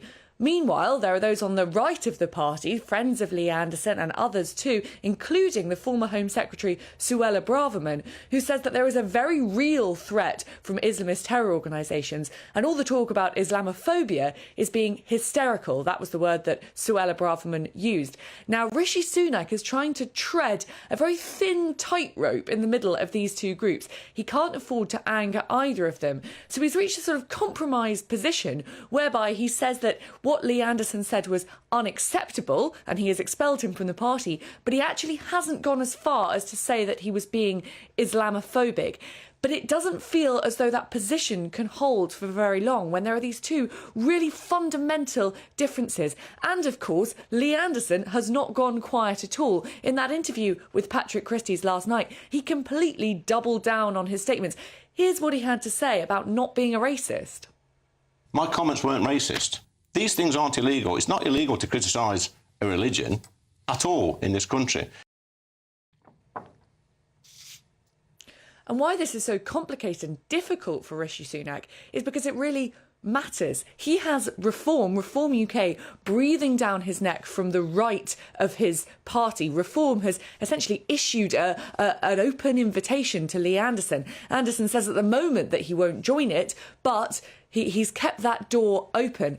And what Rishi Sunak really can't afford is any more Conservative voters defecting over to Reform. So he's going to try and keep this compromised line on Lee Anderson, on Islamophobia, on Islamist extremism. But it'll be fascinating over the next few weeks and months to see if that line can really hold in a Conservative Party which looks more divided than ever. Yeah, thanks very much indeed. Well, I suppose you could tie all of this in together to a big report that's been published today by the Home Affairs Select Committee. They've issued an urgent warning that ongoing protests risk acting as a continued drain on police resources. Also of concern, the rise of hate crimes following the events in Israel and Gaza, with the Home Affairs Committee pointing specifically to a lack of government action on the whole issue. Well, former Scotland Yard detective Peter Blexley is in the studio with us. Good morning to you, Morning. Peter. A pretty hard-hitting report here. Just pull out some of the highlights for us, if you will. Well, I think there's a real connection here between the previous stories, Lee Anderson's words, some things that this report says, and if we look at social media, the huge amount of traffic there, which is accusing the Met Police of two-tier policing, it's really become an expression which has kind of bled into so much social media traffic these days. This report, when it speaks about policing, without directly criticising the Met, what it does say is that they must police these demonstrations without fear or favour. That's very clear. And they also reinforce that the policing must be the same whether it's 20 protesters or 20,000 protesters. Now, if you'll just let me for a moment explain where I think some of this is coming from. If we rewind to Remembrance Weekend, some supporters of Tommy Robinson mobilised with their intention to protect the cenotaph and the such like. The Metropolitan Police were very robust. They kettled them, they drew their batons, they held them in a group, and many people contrasted that to the policing of the bigger demonstrations that were going on that weekend, and of course have gone on every weekend since. And I think people looked at that and thought there's an imbalance in the policing here. And I just wonder, is that something that the committee here are alluding to? They want to see policing without fear or favour, and I think they want to see consistency. And Peter, what the report also points out is that if protests continue, as you say, as regularly as they are, in the scale that they are, it will have a long-term impact on the ability of the police to do everyday policing, which, to be honest, most people at home can kind of feel and see already. Yeah, it's having a huge impact on policing because thousands of officers are having to be brought into London to deal with these protests. And policing doesn't just have another box of police officers it can open. Yeah. Officers are being taken from other commitments elsewhere. And as the Met regularly says, officers are being taken away from the communities that they police. So who's going to fill that gap? Well, quite frankly, nobody, because there aren't enough officers to do that. Another point that was being made, 4,000 rest days have been cancelled in a 3-month period, and the welfare of police officers also a big problem because often they're not been given a huge amount of notice of these protests. And as you point out, there's a cost implication to all of that as well. There really is. Officers that are brought down from Northumbria and up from the southwest have to be housed in hotels, for example, at enormous expense. And of course, police officers, like every workers, have rest days for a reason, so that you can, because the clue's in the name, you can rest, you can recuperate, you can do the things that you enjoy in life. And if officers are working 10, 12, 14 days on the bounce with any kind of rest, then there is obviously a danger that people are going to suffer from burnout, whether that be mental health, burnout or physical ailments. And it's a cross-party select committee report. There is some criticism of the government in this as well, particularly in relation to their hate crime action plan. And they say the government have started to languish on this and not been sort of following on, it's sort of expired. So what do they mean by that? Absolutely, yes. That's exactly what it says, that their hate crime action plan has now expired and there has not been any updating or any replacing of it with some kind of successor. So that's quite a stern criticism of the government by this Home Affairs Committee. Yeah. Peter, you know, you come in here time after time commentating on police stories and giving us background into crimes that have happened and whatever. When I was young at school, to be a police officer was regarded as a very exciting, a great thing to aspire to. When you look at something like this, and you know all the other pressures that are on police officers, why would anybody want to do it? Why would anybody want to join the armed squad, for instance, you know, because you can't, as soon as you fire your gun, you're dismissed, basically. What is attractive about the police service nowadays? I'm often asked by younger people who contact me on social media and say, I'm thinking of joining, should I? And roundly, all the time, I say, yes, do, because it is a job like no other. It gives opportunities to make a difference to people's lives that others' jobs simply don't do. And as I always say, if you are committed, if you commit to every task, every day, even when that is very difficult, then you could have a glittering career of public service that you can look back on with great pride. Unfortunately, the organisation is in crisis, the Met and other police services, and I strongly believe that is down to an obsession with the fluffiness and the wokery and the liberalness of so many of these senior officers who have gone to Oxford and Cambridge and other esteemed universities and come back with their heads full of pseudo-intellectual claptrap. Come on, Peter. Also to do with a few bad apples from amongst the police force themselves. I mean, just yesterday we had a Met police officer convicted of rape, and we all know about PC David Carrick. I mean, you can't blame it all on the Oxbridge Brigade. And Wayne Couzens and many others. But when we look at that brigade, as you call them, that prowl the corridors of policing power, it is those who have overseen the dropping in standards of vetting, recruitment, training. So it very much rests with them. OK. Peter Blexley, thank you. Very interesting to hear. If you've got a view, if you've been a serving officer, if you are a serving officer... Or you're thinking about it. Just get in touch and let us know. gbviews@gbnews.com. Let's take a look at some of the other big stories making the news today.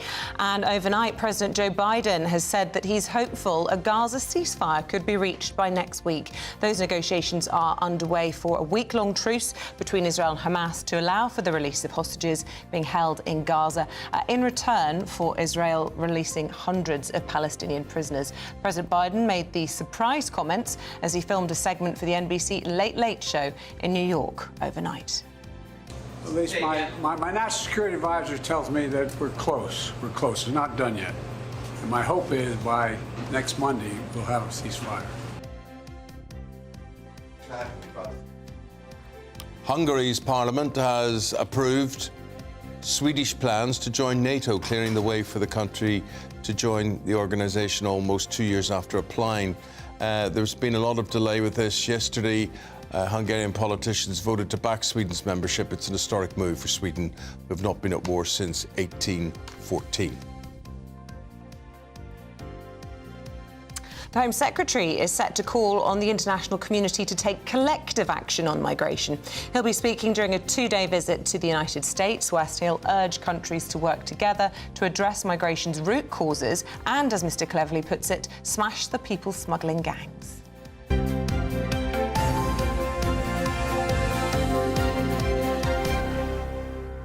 Time to let you have a look through the weather window. Here's Alex.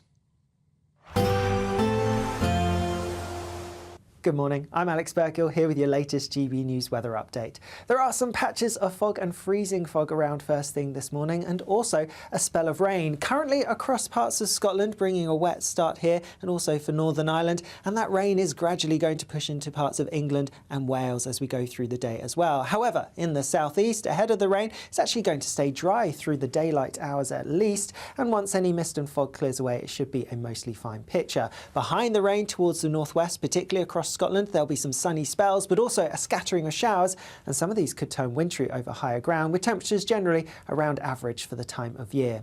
The band of rain is gradually going to make its way southeastwards as we go through the end of the day, but it breaks up, so just bringing a bit more cloud and perhaps a few spots of rain to the southeast to end the day here. Elsewhere and otherwise, we're going to see largely clear skies developing, so again, we're likely to see some fog or freezing fog patches developing as we go through Wednesday morning, as temperatures are likely to dip close close to or perhaps even a bit below freezing in prone rural spots.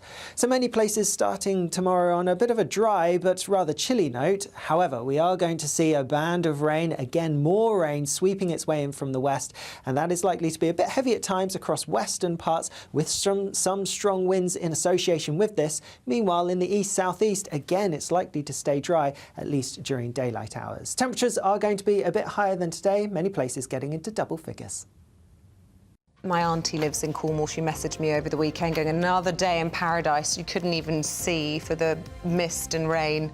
And we just had an email in from Ken Parker saying, I presume we're not going to have the problem of droughts this summer with all the rain that's accumulated. You'd hope so, Ken, wouldn't you? Have a feeling, though. Why should that stop them? We don't build any bloomin', what do you call them?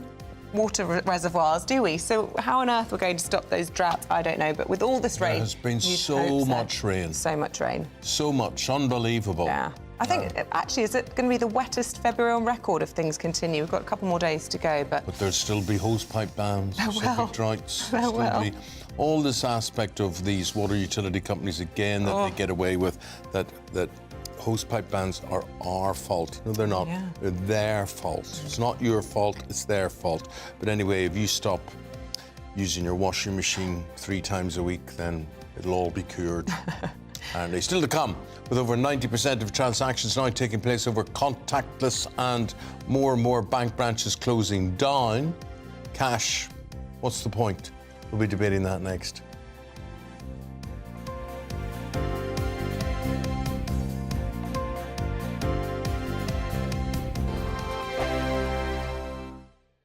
In the GB Newsroom, we bring you the news as it happens. With our team of dedicated journalists across the UK, we're ready to give you accurate reporting every day. When the news breaks, we'll be there with bulletins on GB News, the People's Channel, Britain's news channel.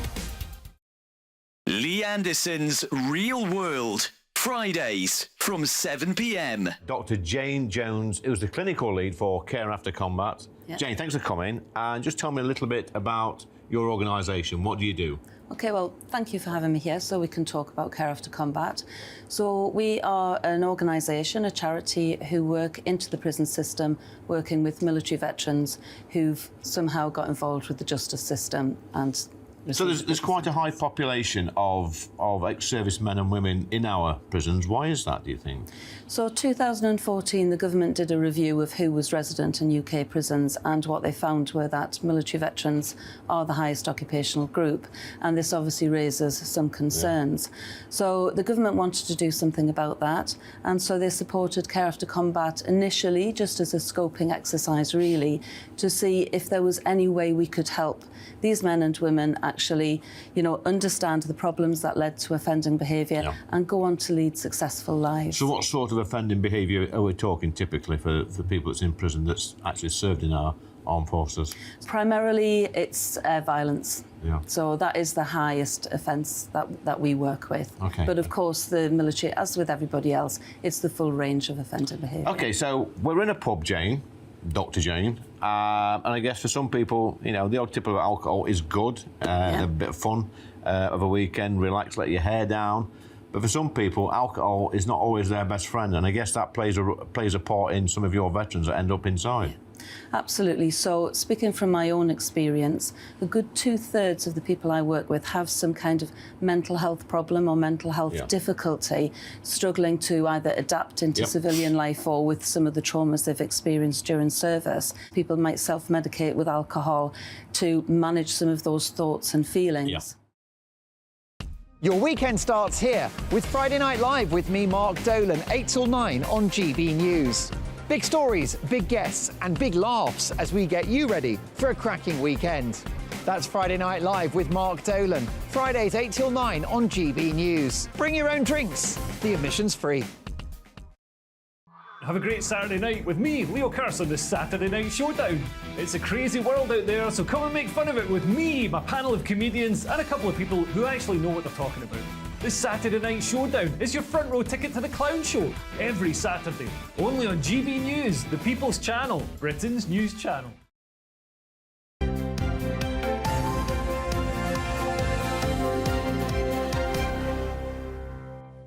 Now, a record 93% of in-store card transactions up to £100 were made using contactless cards. Was that last year? This year? Yeah, last year. Last year, according to new data from Barclays. And not only that, bank branches are closing down at a rapid rate, with almost 250 branches set to close this year alone. So they're now things of the past. Does that mean cash is a king? Or is it a thing of the past? Joining us now, consumer money specialist Maddie Alexander-Grout. Hello, Maddie, who thinks cash is still king. And co-founder of Implement AI, Piers Linney, who thinks cash has had its day. Why do you think that, Piers? I mean, hello, good morning. Thanks for having me on. I think the reason you have to understand that banks are closing is because nobody's using them. My mum, she's in her 80s. She didn't want to be fumbling with cash. I think it was 80 to 85% of 80% of 85 to 95-year-olds prefer contactless payments. So if it's not working for us, the consumer, the banks aren't going to keep these sort of local branches open. And we're living in an age where technology is something which improves our lives. You want frictionless payments, fintech innovation, the ability to use technology in terms of how you use money, because money is going to become technology eventually, to make your lives easier and innovate and help boost and help our economy to thrive. Is it necessarily? I want to get Maddie's take on this. Yes, it's more convenient. You can see how it's happening and why it's happening, but there are some pitfalls to being a potentially cash-free society. What's your problem with that? So I actually think that everything that Piers said is very, very valid. However, it's all about having the option of cash as well. Because of the fact that financial inclusion is really important. What do you mean by that? So there are people who just can't, for example, actually use cash. Okay. Can't use cards. Sorry, there's really bad feedback. Oh, okay. Well, what's happening? Are you hearing yourself in your ear? Yes, yeah. Right. Mute the kit, maybe, and then you might not be able to hear the questions. We'll try and work that out and come back to you in the meantime, Piers. Thank you. Look, as Maddie's trying to point out there, there are certain people that aren't into technology, particularly, you talk about your mum. But how do we work so that we can accommodate, innovation, progress, but also not leave people behind? But we're not going to do that, are we, Piers? It's the end. I mean, I'm a great cash fan. You got some on you? He's always got a wad. I carry cash, but even I have to. Do you have cash in your purse? I don't even own a purse. I just have a digital wallet on my phone. So there you are, Piers. There you see how we both line up on this one. But although I'm a cash fan, I think I've given up now because I'm the only person I know that uses cash. And when I try and even donate money to my kids, and I'd say, do you need some money? Do you need some cash? No. But Dad, why would I want that for? Can just put it in my account, just electronically put it there. I mean, I wouldn't care how it came as long as it was cash, but they have to have it digitally. And I do accept, Piers, I think when you look at the rate the bank branches are closing down, it's yesterday's news, isn't it? Well, I think there's the two things there. I mean, if Eamon's not using cash, I think I rest my case.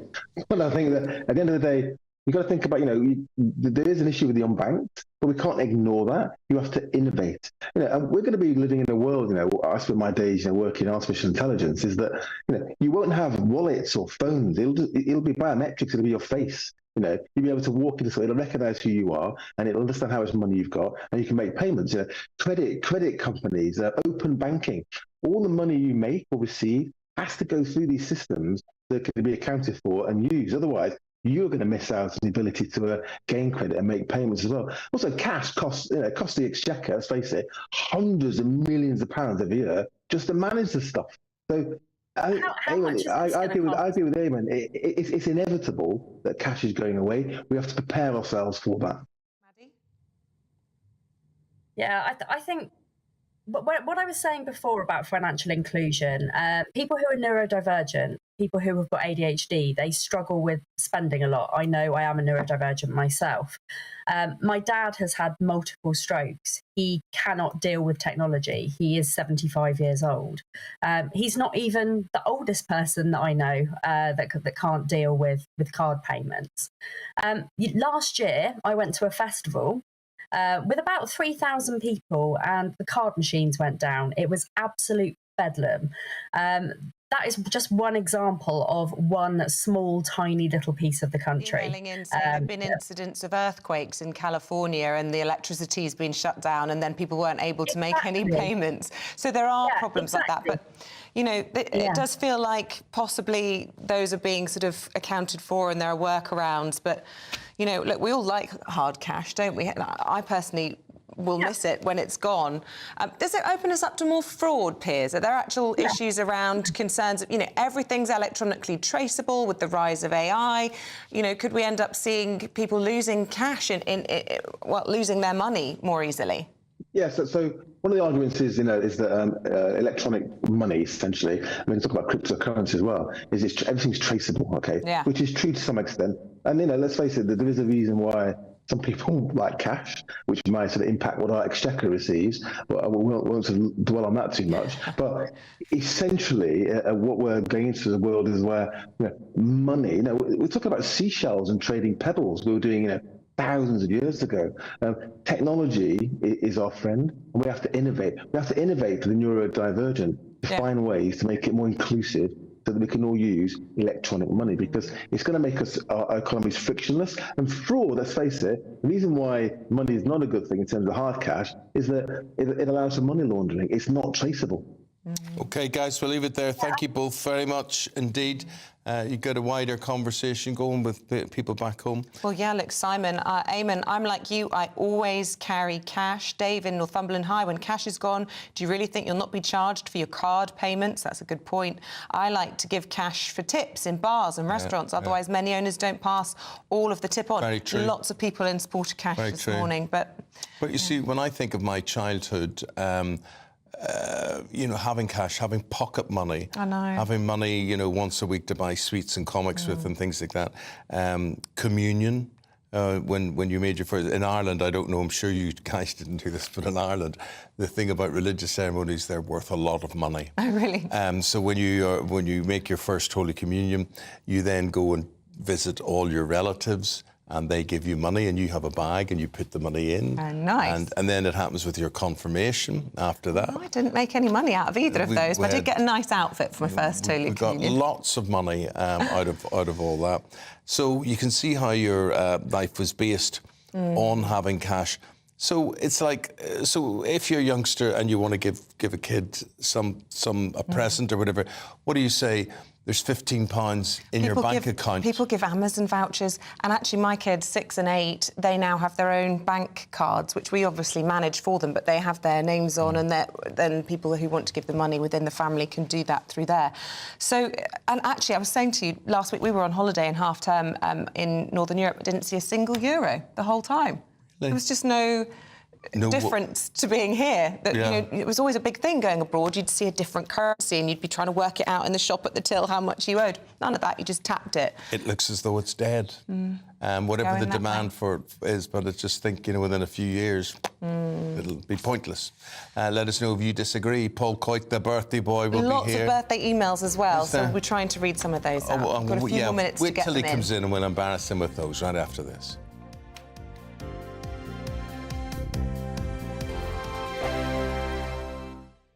I'm Andrew Doyle. Join me at 7 o'clock every Sunday night for Free Speech Nation, the show where I tackle the week's biggest stories in politics and current affairs with the help of my 2 comedian panellists and a variety of special guests. Free Speech Nation, Sunday nights from 7 on GB News, the People's Channel, Britain's news channel. In the GB Newsroom, we bring you the news as it happens. With our team of dedicated journalists across the UK, we're ready to give you accurate reporting every day.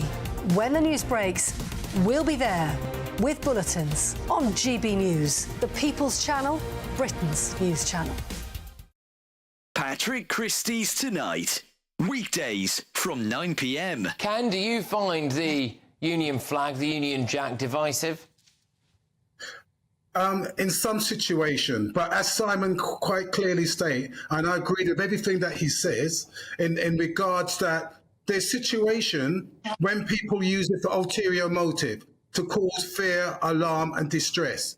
We saw that with the far right when they came up to saying protecting the Churchill statues and things of that nature.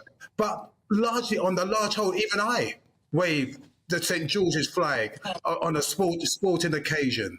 And I don't see anything wrong in raising your Union Jack or the St. George's flag so long as the intention is correct. And as he says, Mr. Brockhurst, he served for the country and he should have every right to be proud of what he's done and the way that he wants to display it. All right, Simon, what do you make of this kind of, I would argue it as like student social media-based politics, where you get these pillocks from the Green Party or whatever saying, oh, it's divisive and I can't believe it. It will be legal in this country to do... Do those people need to get out more? I was on the streets of Stratford earlier on, an incredibly diverse place, speaking to a massive range of people right across different age demographics. I couldn't find a single sausage who said to me that they thought that this guy from the Green Party was right. He obviously has absolutely no attention from anybody, and this is his way of finding attention. Both Ken and myself, we both agree that nobody should use any symbol of national identity to offend others deliberately, because that's just inflaming a situation. There's so much sensitivity around so many things today, and people do get offended by so much so quickly without any rhyme or reason.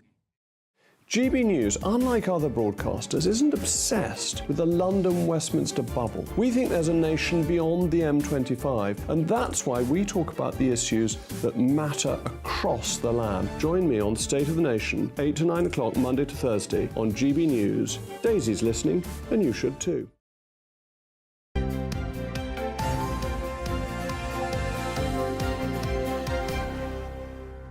Song. Oh, yes, if we must. Happy birthday to you. Happy birthday to you. Happy birthday, dear Paul. Happy birthday to you. Hip, hip. Hurrah! Hurrah! Yeah. Oh, thank you very much. No, not at all. It's lovely. Let's thank the GB News sports viewers. Linda says, happy birthday, Paul. Not only do we share our passion for Spurs, but we share a birthday as well. Oh, there you go. Although I Happy suspect birthday. I may have a few years on you. Jamie says, give Paul the birthday bumps. Oh, yeah. That? Oh, yeah. Remember those? My back. God, you remember those?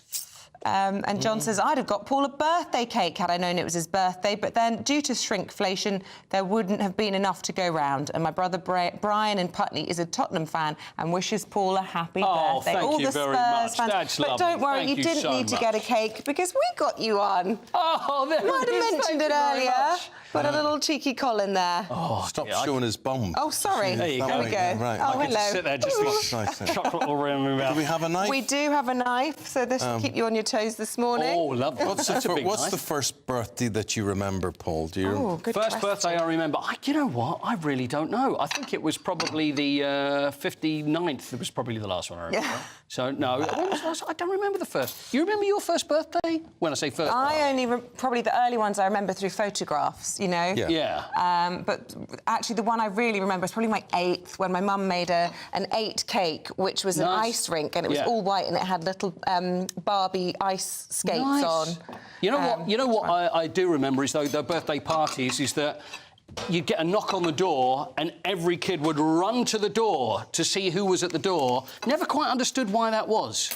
You know, do you never have that? What? Everybody was there, they'd be in there, they're having the birthday party. Thank you very much. Thank you. My friend. And then everybody would turn, as soon as they were ringing the bell, everybody would run to the door and then go back again. That was the fun, the excitement. That Who's was behind the door? excitement. It was another present. Yeah, yeah. That was why it was exciting. Thank you very much. Wow, you need Is a it fork. rude to do the sport, I mean? Here we go. Have a fork. Can't do it with... Oh, come on. Thank you very much. Put that in. Right. Yeah, anyway, the Shall we get down to business? I'd rather talk about birthdays.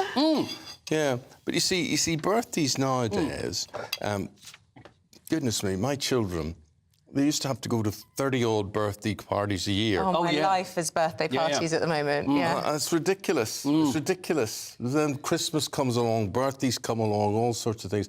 I mean, in my day, you had your immediate family who came to your birthday, and that was it. I hope you're going to have a little party tonight, get spoilt rotten. I think we'll just have a little family. I don't like to make a big deal. Oh, come it's like on. with my 50th, it was like, oh, to have a party, and I'm like, oh, no. That's what my husband's like. He doesn't like a fuss. I don't understand it. I milk it for all it's worth. Do you really? Yes. I'll try and have several events. I'll have dinner with the family, dinner with my friends, or have a little tea party with the children. Love it. I try and keep it quiet, so obviously I've not told you. Yeah, sorry. We've ruined that. I had a big birthday and I wasn't going to celebrate it, whatever.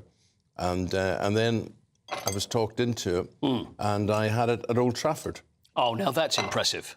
It was impressive because the waiting staff were all dressed in United kits. The tables were footballs, massive footballs. The dance floor was a soccer pitch. Fantastic. Yeah, it was really, really good. But also, your 60th was a big surprise. You had no idea, and we all leapt out at you, didn't we? That's absolutely right. And we made you cry. Well, like fun. I think it was more during. There was Danny Boy was sung at some point, and I think then you had a little blub. Spurs did that for me. I think it was my 50th, and then I turned up, and then I'd done something on stage with people, and I said, I said, nobody remembered my birthday. I said, no, nobody remembered my birthday. They said, we'll come downstairs. And then there was all these legends from Clements and Alan Gilzine, and they had a shirt for me and everything. And Mr. I don't like a fuss, and there you are. yeah. I'm like, I'm going there for my 51st. So I'm like, anything? No? OK, fine. Yeah, don't like it, make a big deal. Sir Alex turned up at mine. Did he really? With the late Lady Cathy. We just won something like 6-3 at Southampton. Those were the days. And then he got a plane up. And came to the ground. So Alex flew for your birthday. Of course he did, besties, those two. That's great, that's very good. Have a smartie. Paddy Crerand was there as well, actually. Yeah. So it turned out, in short, from not wanting to have a birthday party. Yeah. I then had that, and it was worthwhile. It was really worthwhile doing. It was good. So as I walk out, I'm going to see like friends. Yeah, there's and a family surprise party. from nowhere. Yeah, absolutely. Okay, excited about that. Can I tell you something though? Yeah. I want to tell you something about this. This is like my favourite story of the morning, and this is to do with cycling. Now, the UCI, who are the overseers of world cycling, suspended the American cycling team, which is called Synisca. Now, the reason for this, it was that the Argenta Classic in Belgium. Now, they were missing one of their 5 riders. So the rules is that in the competition, you have to have 5 riders. One of the riders was ill.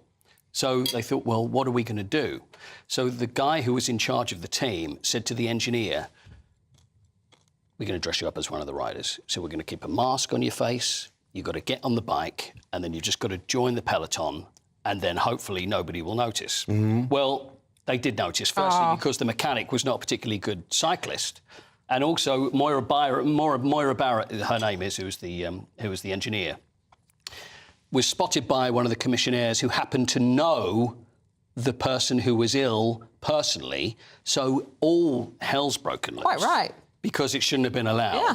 But you know why? You can let someone else take the place. So then they've had a proper hearing. So then the guy who's in charge, his name is Danny Van Holt, who was the main perpetrator of the whole thing, has now been banned from professional cycling until the end of next year. It's like a theme this morning. We've got the tennis, pretending to be people, and things. And I'm pretending to be a sports person as well. I mean, what are the charges? And you know what? And they would have got away with it if it was a few meddling kids. But that's actually happened. That actually happened. So that's the other big thing. Where's that line from? Scooby-Doo? Scooby-Doo, yeah. Would have got away for you if it wasn't for those meddling kids. That was the guy that usually owned the fairground at the end. Yeah. And that's what usually happened. I do like Scooby-Doo. You know what I've got you from your birthday present as well? What is it? Not the bit you can't. Is it Scooby-Doo? No, the chip to the Thunderbird Studios. See, that I'm very much looking forward to. Yeah, very much looking forward to that. Yeah. Very much, yeah. OK, thank you, my friend. Thank you. Have a nice rest. Now you can go and eat the face of Colin. I'm just going to eat the face of Colin. I'll just... We can't sit all this. I know. I'm just going to eat the feet in an advert break. I will enjoy that. And we'll be back with Headline Makers with Emma and Claire. Great, aren't they? Right after So this. delicious.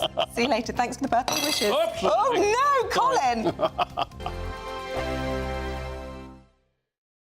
2024, a battleground year. The year the nation decides. As the parties gear up their campaigns for the next general election. Who will will be left standing when the British people make one of the biggest decisions of their lives? Who will rise? And who will fall? Let's find out together. For every moment, the highs, the lows, the twists and turns. We'll be with you for every step of this journey. In 2024, GB News is Britain's election channel. Martin Daubney, weekdays from 3 p.m. Welcome to the show. Superb stuff, great footage. So you're right in the thick of it there. What's the mood on the ground? Well, I've left there now. I've actually now come to that EU Council summit that I was talking about. It's still pretty chaotic. The entire city of Brussels has been completely clogged with these tractors, sort of 3 abreast in most of the roads across the city. The people of Brussels aren't particularly happy. I mean, this is sort of reminiscent for some people of the Just Stop Oil protests, you know, people gluing themselves. People are unable to get to hospital appointments, and there's a lot of upset about the destruction that's happening on the streets of Brussels today.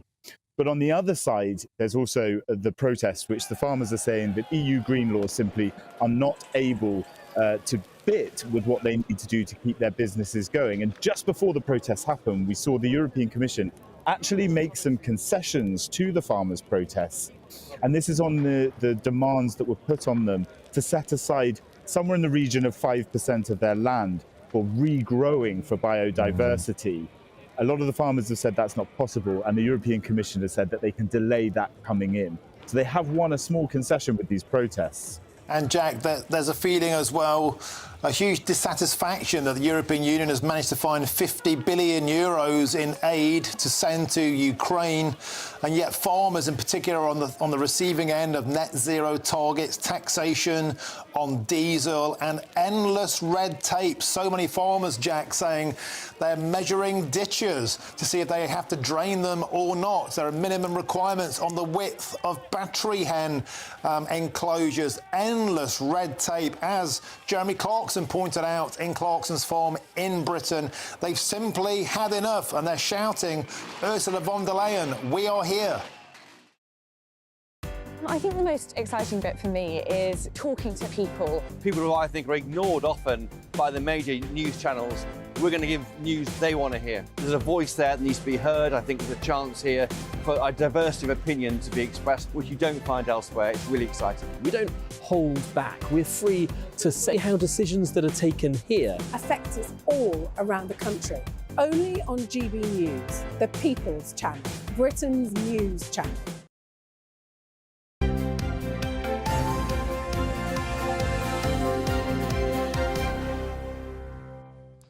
Here come the papers now with Claire Muldoon and Emma Burnell. Very nice to see you both. Thank you.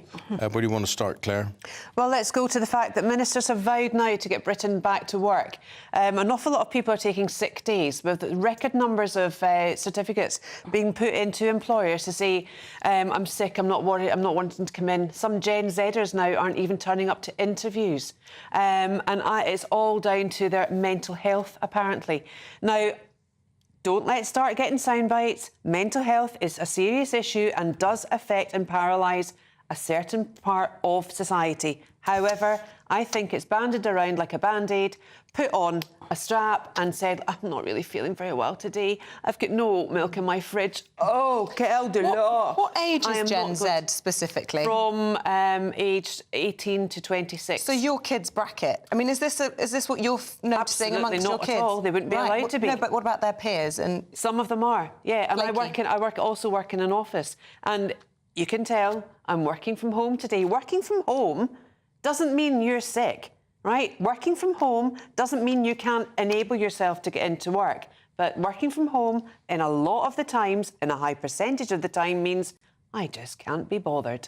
Emma? Well, there was actually a study a few weeks ago, we talked about it on this show, that says working from home actually is reducing sick leave. But there is also a problem with because sick it's leave. masked as working from home. It's not the truth that they're sick. That's why. Well, I mean, it's increasing levels of productivity is what this study found, but it depends on the role. There are jobs you can't do from home. You can't I love hearing people who believe this and they build themselves into a mantra. I'm increasing my productivity doing this. The only benefit working from home is you don't have to do a commute That's the only benefit. And if you're in a car, commute's lovely because you can listen to the radio and listen to nice music and various things like that. But on a train or whatever, not so good, it has to be said. But Emma, you can go on forever about this, but I didn't come up the lagging in a bubble. No. And I totally know working from home is not the same effort as working from an office. Well, I mean, I've worked from home for myself since 2017, and if I wasn't productive, I would literally starve. And I think, as your viewers can tell, I'm not starving. Shush. Yeah, it very, very much depends. And some jobs you can do really productively from home, some jobs you can't. And I think there is also... But this isn't the story. We're not talking about that at the minute. We're talking about getting Britain back to work, right? It's essential that people get back into their offices, get back into their way of life. It's essential for local independence, local businesses surrounding offices. Well, hang on. Now, this story is about getting Britain... there are different if I could things. just... Like I said, this story specifically is about getting Britain back to work. People who are working from home are still in employment and are being paid a wage. The government is trying to tackle people who are economically inactive and are not earning a wage or contributing to because they're saying GDP. they've got mental health Yeah, but it's different from work from home. Two very different things. Yeah. Now, I mean, we've done work from home, but you're quite right. There is a big problem, particularly with younger people who are suffering from mental health as they see it. I think that previous generations would have treated that differently. I think there are additional pressures because of things that happened over the last few years, the pandemic, etc. I think there are ways of dealing with mental health that should be about getting people into work and activity, because as most of us who may or may not have suffered through the years know... Look, that's all very well, but when they're in there, they can't accept criticism. When they go for their end-of-year reviews, you tell someone they're not working hard enough, or they're not working to the best of their ability, or they're not actually coming up with the goods. What do?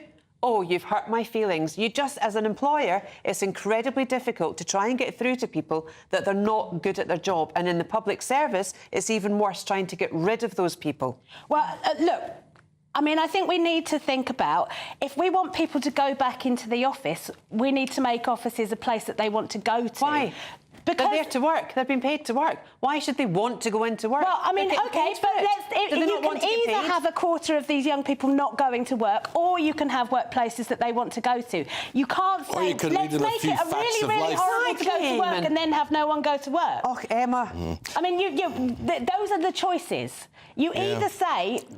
drive people into work by making... Do you want to pay your rent? Do you want to bring your children up, or do you not? Is there not also a huge problem in the over 50s not being in the workplace? And it's always sort of, you know, youngsters... What's wrong with the over 50s? Lots of people between 55 and 65 are choosing, about a quarter of them are choosing not to Yeah, but they can probably choose because they're financially independent. No, they're not. An awful lot of them are actually living in quite severe poverty. This is about when it gets... Do you know what? I can only judge people by my own standards and sort of think, you need money, you need to work, you need to have people in your family to work. Everyone agree on that. What? Everyone agrees on that. It's just how you get people back to work.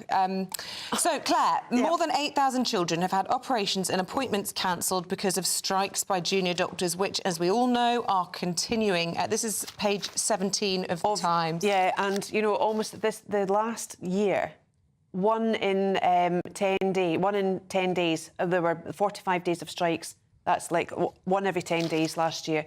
It's awful, OK? We need to get a grip, OK? These kids are dire needs. This is not about having an elective tonsillectomy or having an appendectomy. This is about children needing cancer care. And it's a dereliction of the junior doctor's responsibility through the prism of whatever you want to look through. I would say it's their issue. They should be back at work. They knew the terms and conditions when they went to university for a long time. It's a rite of passage. They're not the only ones that have had to strive and make it hard. And one of my eldest daughter's friends said to me, "What, do you think it's OK I sit nursing a cancer-stricken child and then the next day and get paid £1,500 for that a month?" That's maybe a basic salary, but by the time you add on all the overtime that they do, they come out with a lot more, and it's for a specific period of time.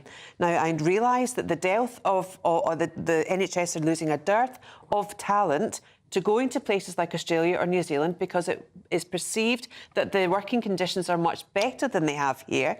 However, the stark reality is they take the Hippocratic Oath, they know what they're signing up to, it's a vocation. It's not something to take lightly. They shouldn't be striking.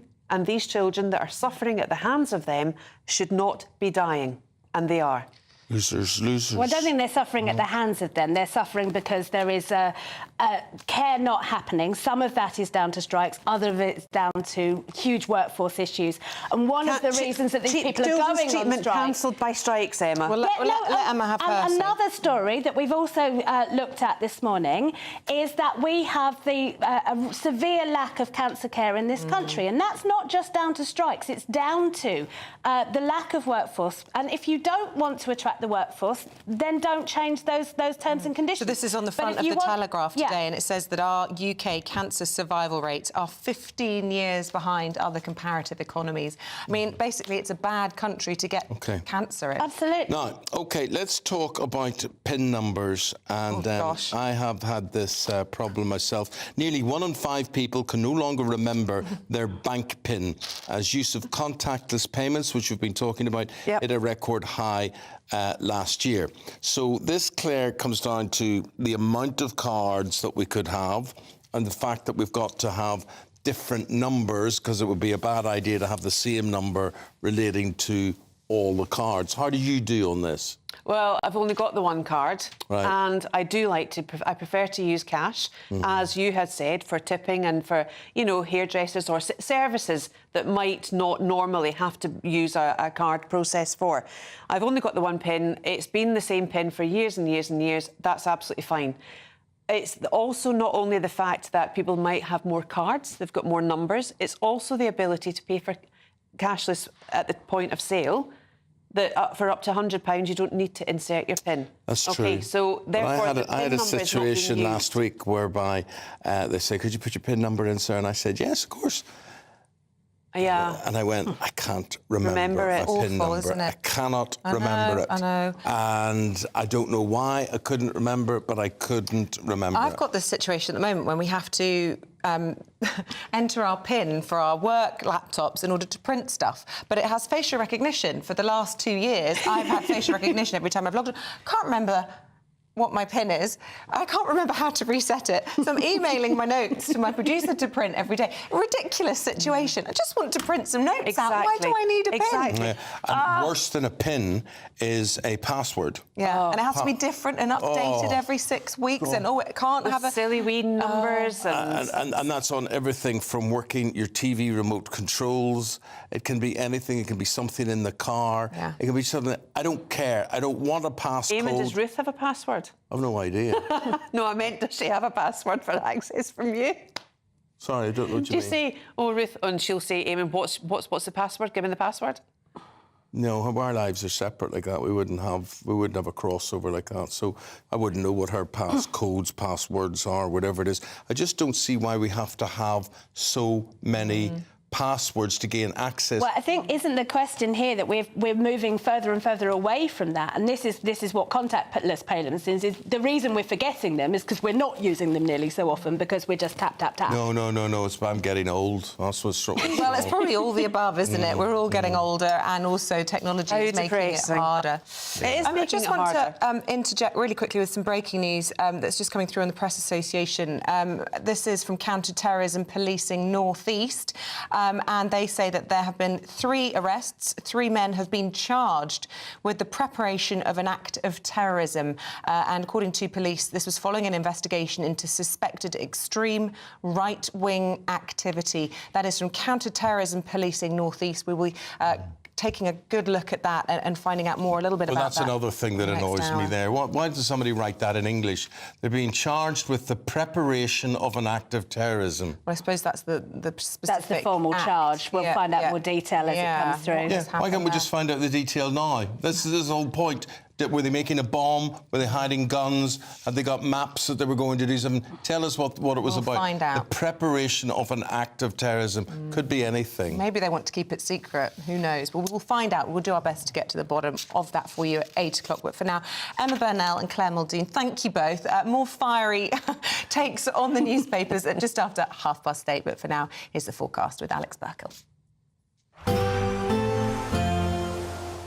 Warm feeling inside from Boxed Boilers, sponsors of weather on GB News.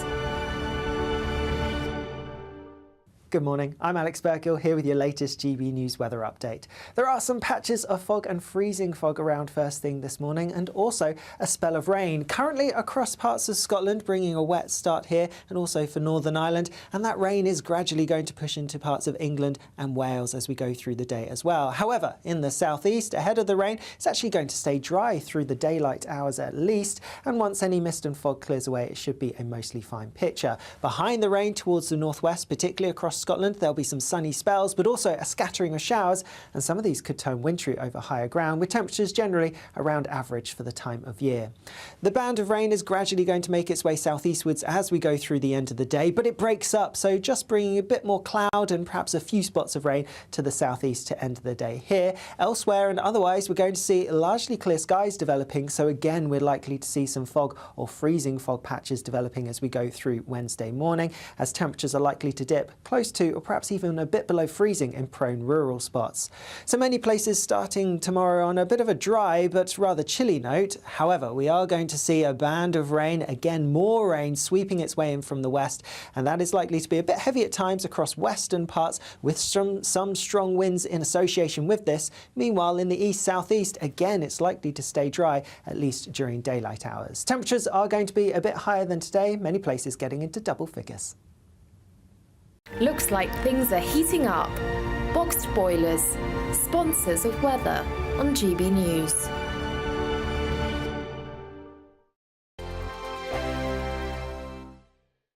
Tired of the usual focus-tested, pre-prepared Westminster runaround? Well, so am I. So you want higher taxes? Is your department to blame for this? Are you rethinking this policy? Every Sunday at 9:30, I'll be sitting down with those in power to get the truth about the issues affecting you. Let's be honest, we've known about the cost pressures of this project for years, not months. That's the Camilla Tominey Show, a politics show with personality. On GB News, the People's Channel, Britain's news channel.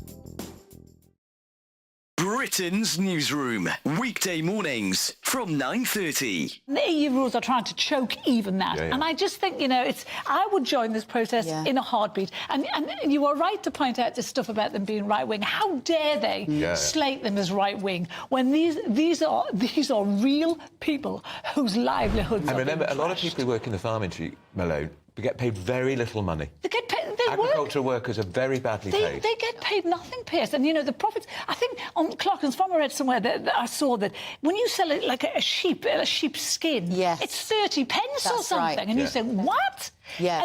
And so you wonder how they can manage that. And I think after a year, Clarkson made a handful of pounds. He made like 90 quid profit or something. In a whole year working. But Carol makes a really good point, though, doesn't she, Nikki, about this idea that we go to the supermarkets, we shop there, we eat our food, we don't often give it a thing.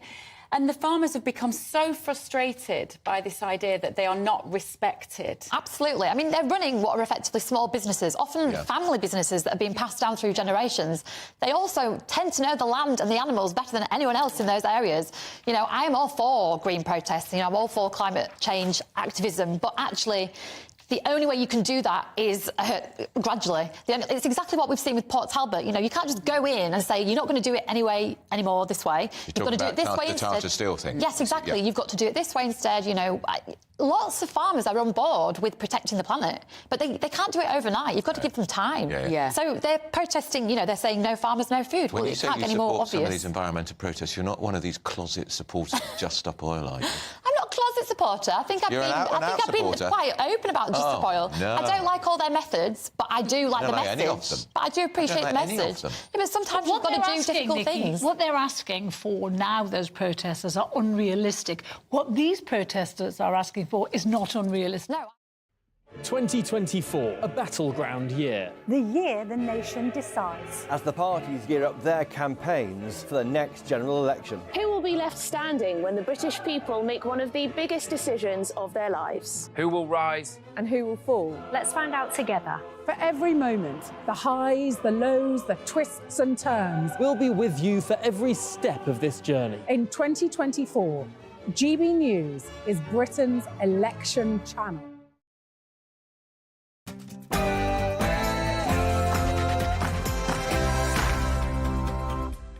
Hello there, very good morning. 8 o'clock, very nice to have you on board. This is Eamonn and Isabel, breakfast on GB News on Tuesday, the 27th of February.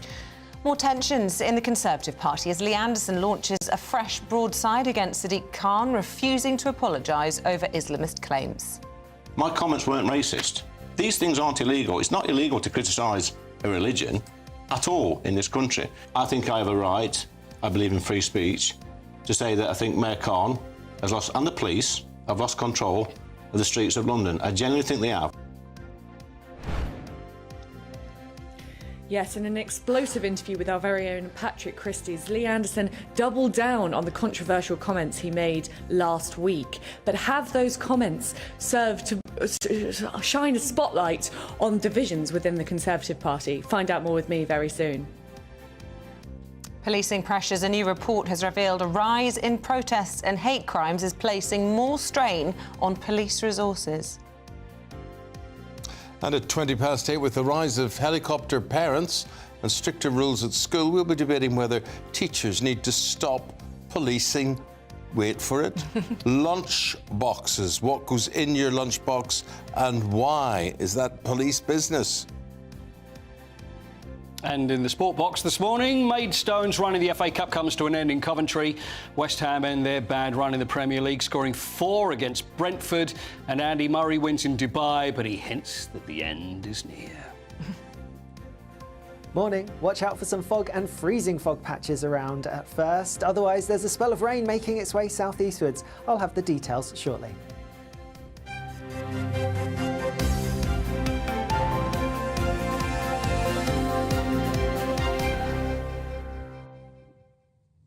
So to our top story this morning, and continued divisions within the Conservative Party over the Islamist row today, as Lee Anderson has doubled down and refused to apologise over his comments about London Mayor Sadiq Khan.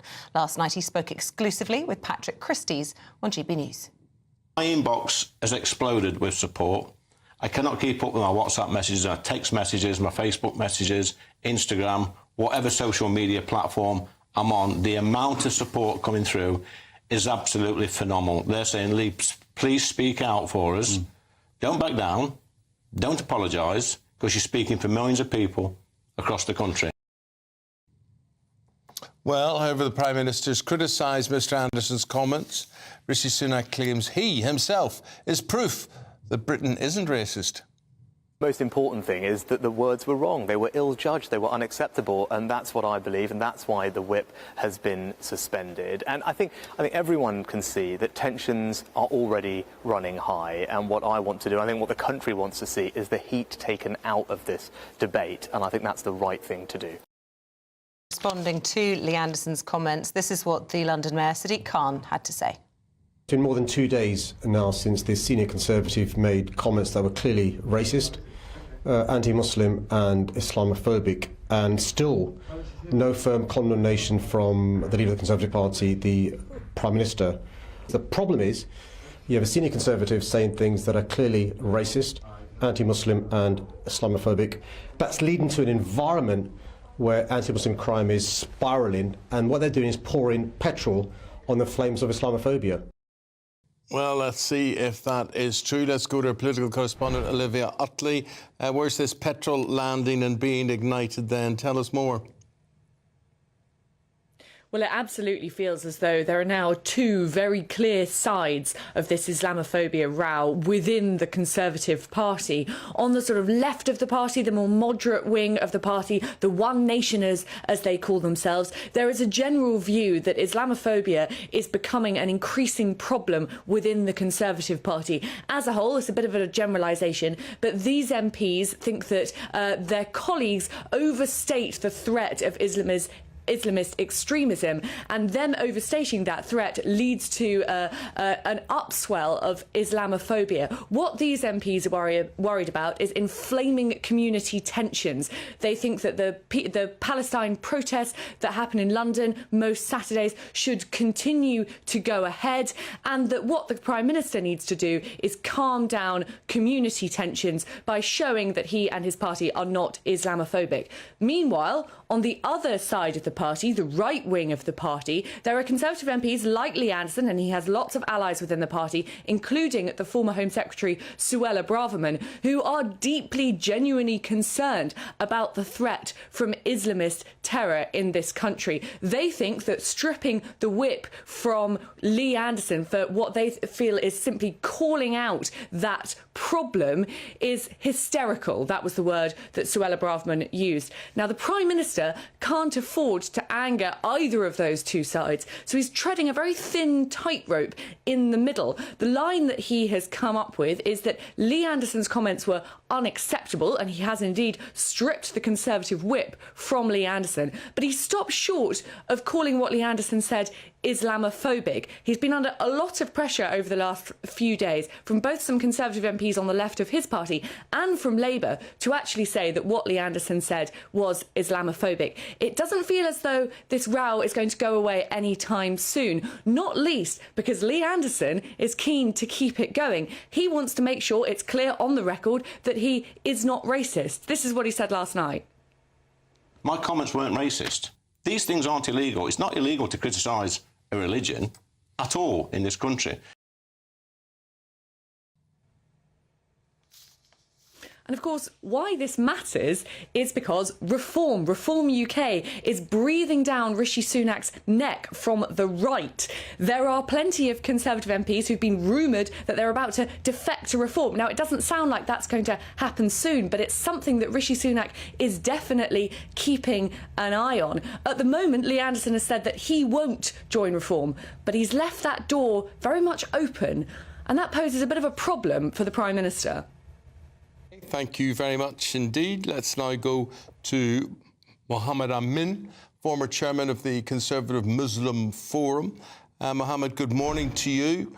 Lee Anderson, do you believe he's Islamophobic? If by Islamophobic you mean promoting anti-Muslim hatred, anti-Muslim prejudice, anti-Muslim bigotry, then yes, his comments about Sadiq Khan were Islamophobic. Why? Because he's attacking Sadiq Khan for letting his mates take over London, saying that Islamists have taken over London. He's implying that Sadiq Khan's mates are Islamists, therefore they're Muslims. Sadiq Khan is a Muslim, and that's exactly why he's launching his attack on him. He would not be saying these things if Sadiq Khan was if he was a Christian or a Hindu, for example. He's attacking Sadiq Khan for being a Muslim.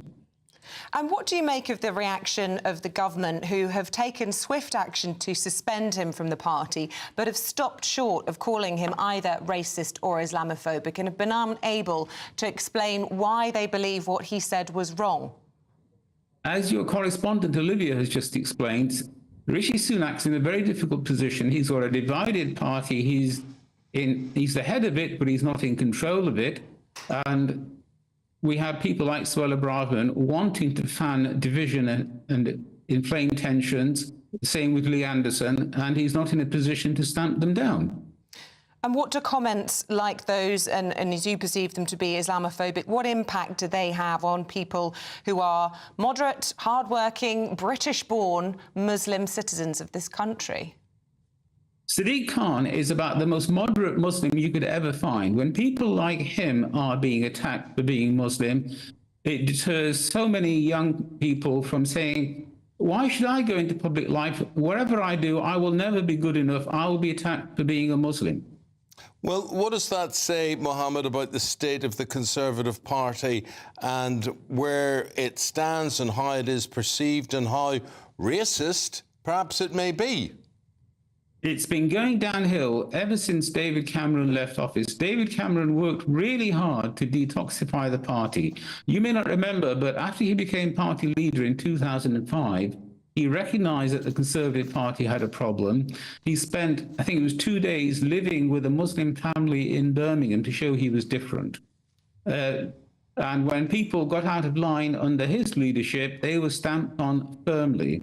And ever since, we've had a succession of party leaders who've been weak, have been willing to use inflammatory language themselves, as in the case of Mr. Johnson, And the Conservative Party needs to get its act together. It's going through an exact rerun of what the Labour Party went through under Jeremy Corbyn with its anti-Semitism problems. The Labour Party under Jeremy Corbyn had an anti-Semitism problem. The Conservative Party has a Muslim problem and is not willing to get to grips with dealing with it.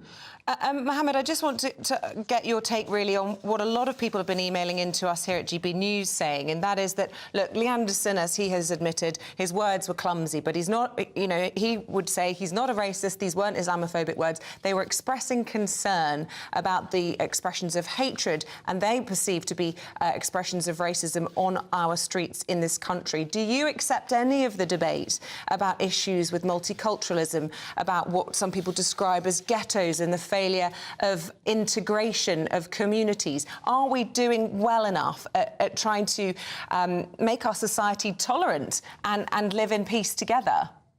I've lived in the United Kingdom and in Manchester since 1952, and I've seen our society change enormously for the better.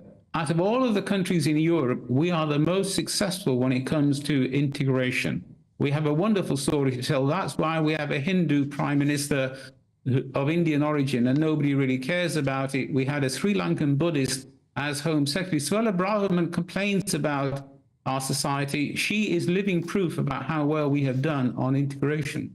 Muhammad Amin, we'll leave it there. Thank you very much. Muhammad is the former chairman of the Conservative Muslim Forum. Thank you. You're having your say, and we have to say that what I see here, this is basically really strong support behind Lee Anderson. Phil says, I have two mixed-race daughters. Lee Anderson said nothing that was racist. He highlighted the obvious problem being played out in our streets all over the UK. Sarah says Sadiq Khan is the petrol pourer in this situation. He's loving this chance to gain empathy and divert from the mess he's made from London. But Lee in Cornwall says, I think it was right to suspend Lee Anderson because of the position he holds. As much as a lot of people may agree with what he said, this could have incited a bigger reaction, and that is not a good thing. Keep those thoughts coming in this morning. The Home Affairs Committee has issued an urgent warning that ongoing protests risk acting as a continued drain on police resources. Also of concern, the rise of hate crimes following the events in Israel and Gaza since October the 7th, with the Home Affairs Select Committee pointing specifically to a lack of government action to address the issue. Let's now speak to former Detective Chief Inspector Mike Neville. Mike, good morning to you. Mike, what do you make of this report? Well, it highlights 4,000 officer shifts. That's 4,000 times 8 hours where officers are not in their local area. They're not policing burglary, robbery, rape and other crimes. They're being brought into central London. And not only is it that, it's the senior officers who are then focusing on the protests and not developing strategies to target other crimes. And it's all the detectives who then have to follow up, CCTV and a video from these marches, and they're not focusing either on the crimes that impact on most people. So it really is draining London of officers, and it's making communities unsafe. The report is at pains to stress how vital the right to protest is in a functioning democracy, but they do highlight that if they continue at this rate, as you say, not only does it have a cost in terms of overtime and the ability to police properly, but there is an ongoing situation where the government is not really following through on its hate crime action plan. Tell us more about that. Well, what we see all the time, we've seen, on Big Ben, from the river to the sea, which basically means wiping out Israel and the Jewish people who live there.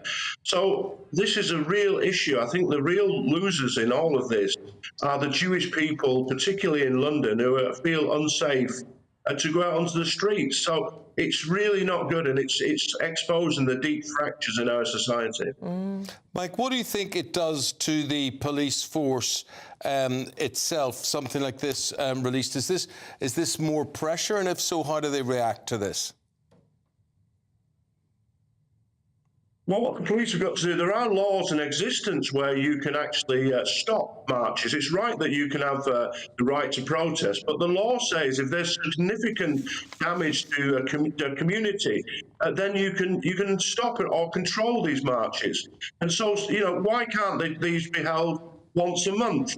Why can't they be held in Hyde Park? So all these conditions could be laid on, and the Home Secretary has the power to ban them. And what you find is that there was a study done of 12 marches that have been banned. And of course, 10 of those were what you would describe as far-right activists, like the EDL. So if the government are in a position they can ban EDL marches, why can't they ban these marches, or at least limit them and as to the place they're held and the times that they're held?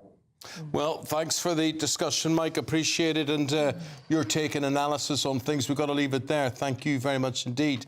Meanwhile, Queen Camilla is set to attend a Thanksgiving service today for the life of His Majesty King Constantine at St George's Chapel. Yes, not in attendance today will be the King. He is continuing his treatment for cancer, but there will be other senior royals. Let's get all the very latest from our royal correspondent Cameron Walker, who joins us this morning.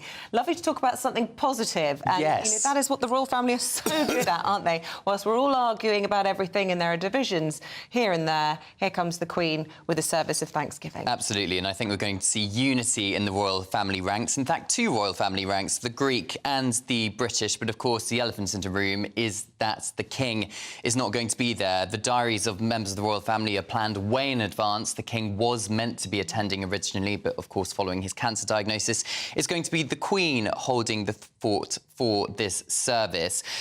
King Constantine II of Greece was the second cousin of King Charles. He's also the godfather of Prince William, the Prince of Wales. They were very close. Of course, the Greek royal family is no longer a thing. He was deposed in the 1960s during a military coup, and he spent almost 50 years living in London, actually. We gave him sanctuary, but of course he did go back to Greece, I think in the early 2000s officially, and did die in Athens. But it is going to show, actually, it's going to be fascinating to see them all walk down to the chapel today, because it's going to show how the Greek royal family and the British royal family, and indeed lots of royal families in Europe, are all kind of intertwined. They're all one big family with distant relatives, because the wife of King Constantine II is the youngest sister of Queen Margrethe, who, of course, recently abdicated in Denmark. Yeah, I mean, historically, that's what the royals were often used, was to bring peace and stability. My daughter will marry your son, and it will bring our two countries together. And, you know, they didn't have much say in it, did they? But that was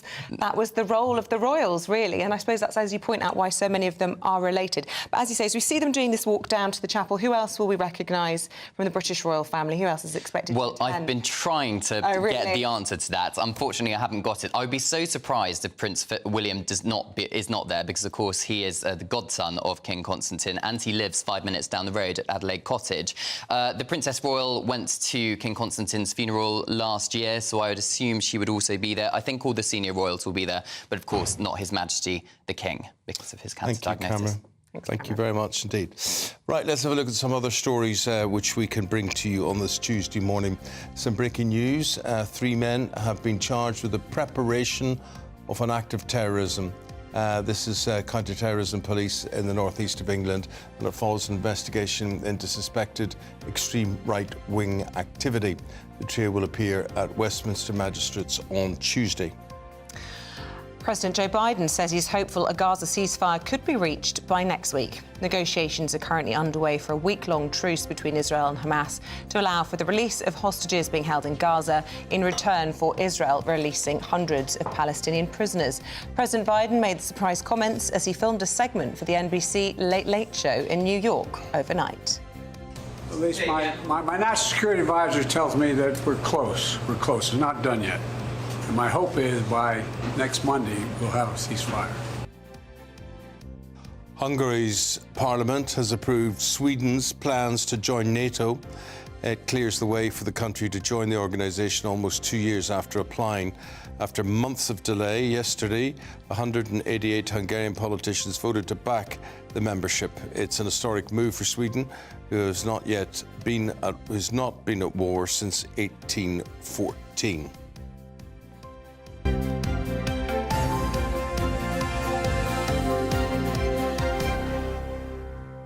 Alex Burkle has your weather update.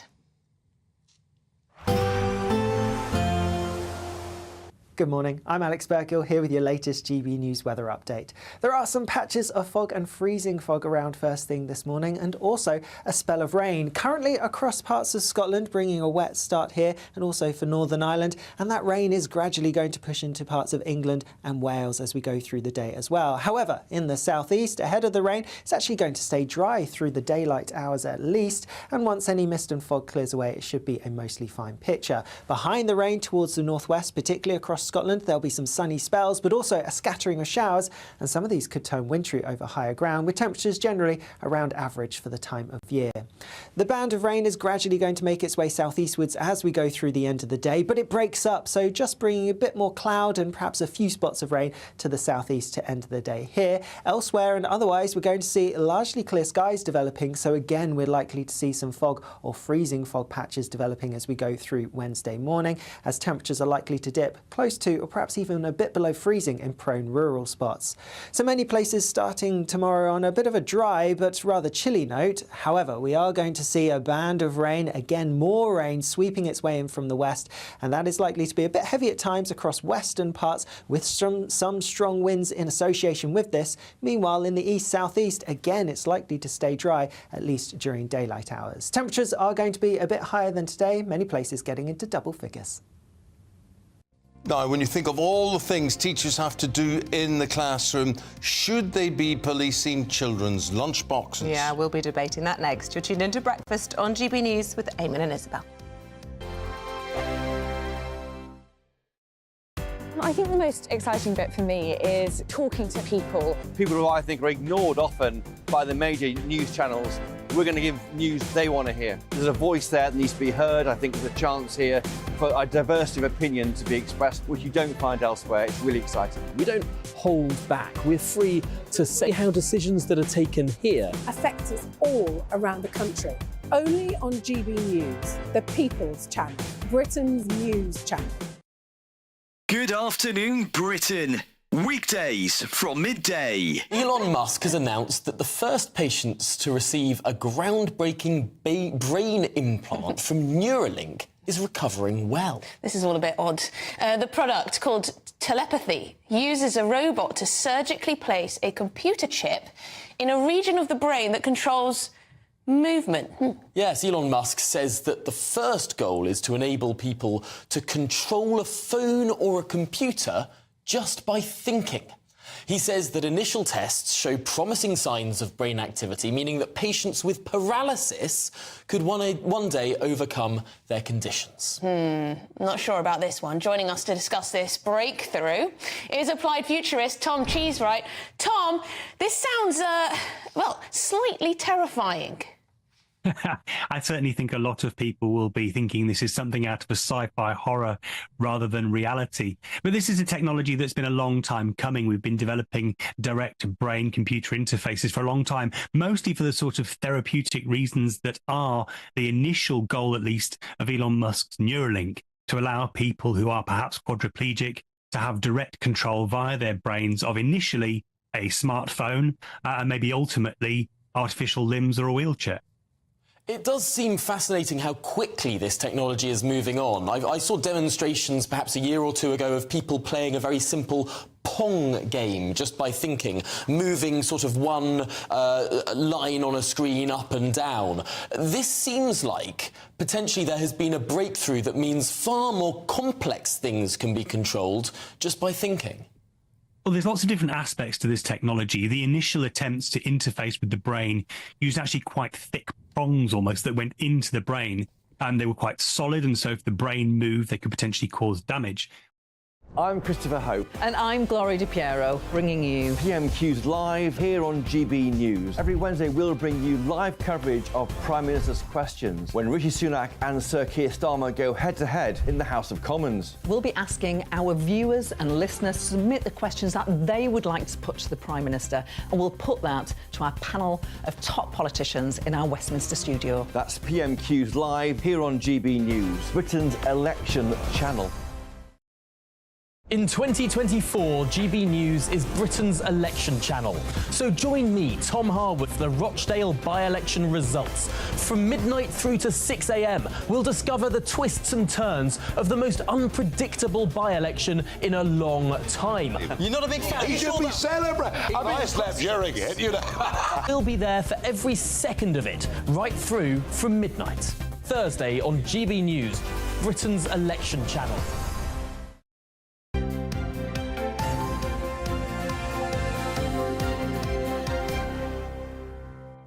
The big news in sport today is it's Paul's birthday. If you've just joined us, then you missed all the celebrations. The singing, the cake, we've had the sugar high, and now we're having the dip, the sugar dip. I used to phone Elizabeth Taylor on my birthday. Did you know that? Oh, did you share? Yeah, she had the same birthday as me, and I had a phone number for about 15, 20 years being on the radio. I would phone her on my birthday and her birthday, and I'd always get the assistant on the other go, hello, and I'd say, is Elizabeth there, please? And she'll go, oh, it's you. And it's like, Miss Taylor says she wishes you a very happy birthday again, but she can't come to the phone. So that went on for years, and now she's no longer That with was us. the era of Never radio quite worked DJs being able to, like, phone bomb people. It Can't do was, that those were the anymore, days. can you? Yeah, those were the days. That was a lot great worse radio. happened, which I would share with you another time.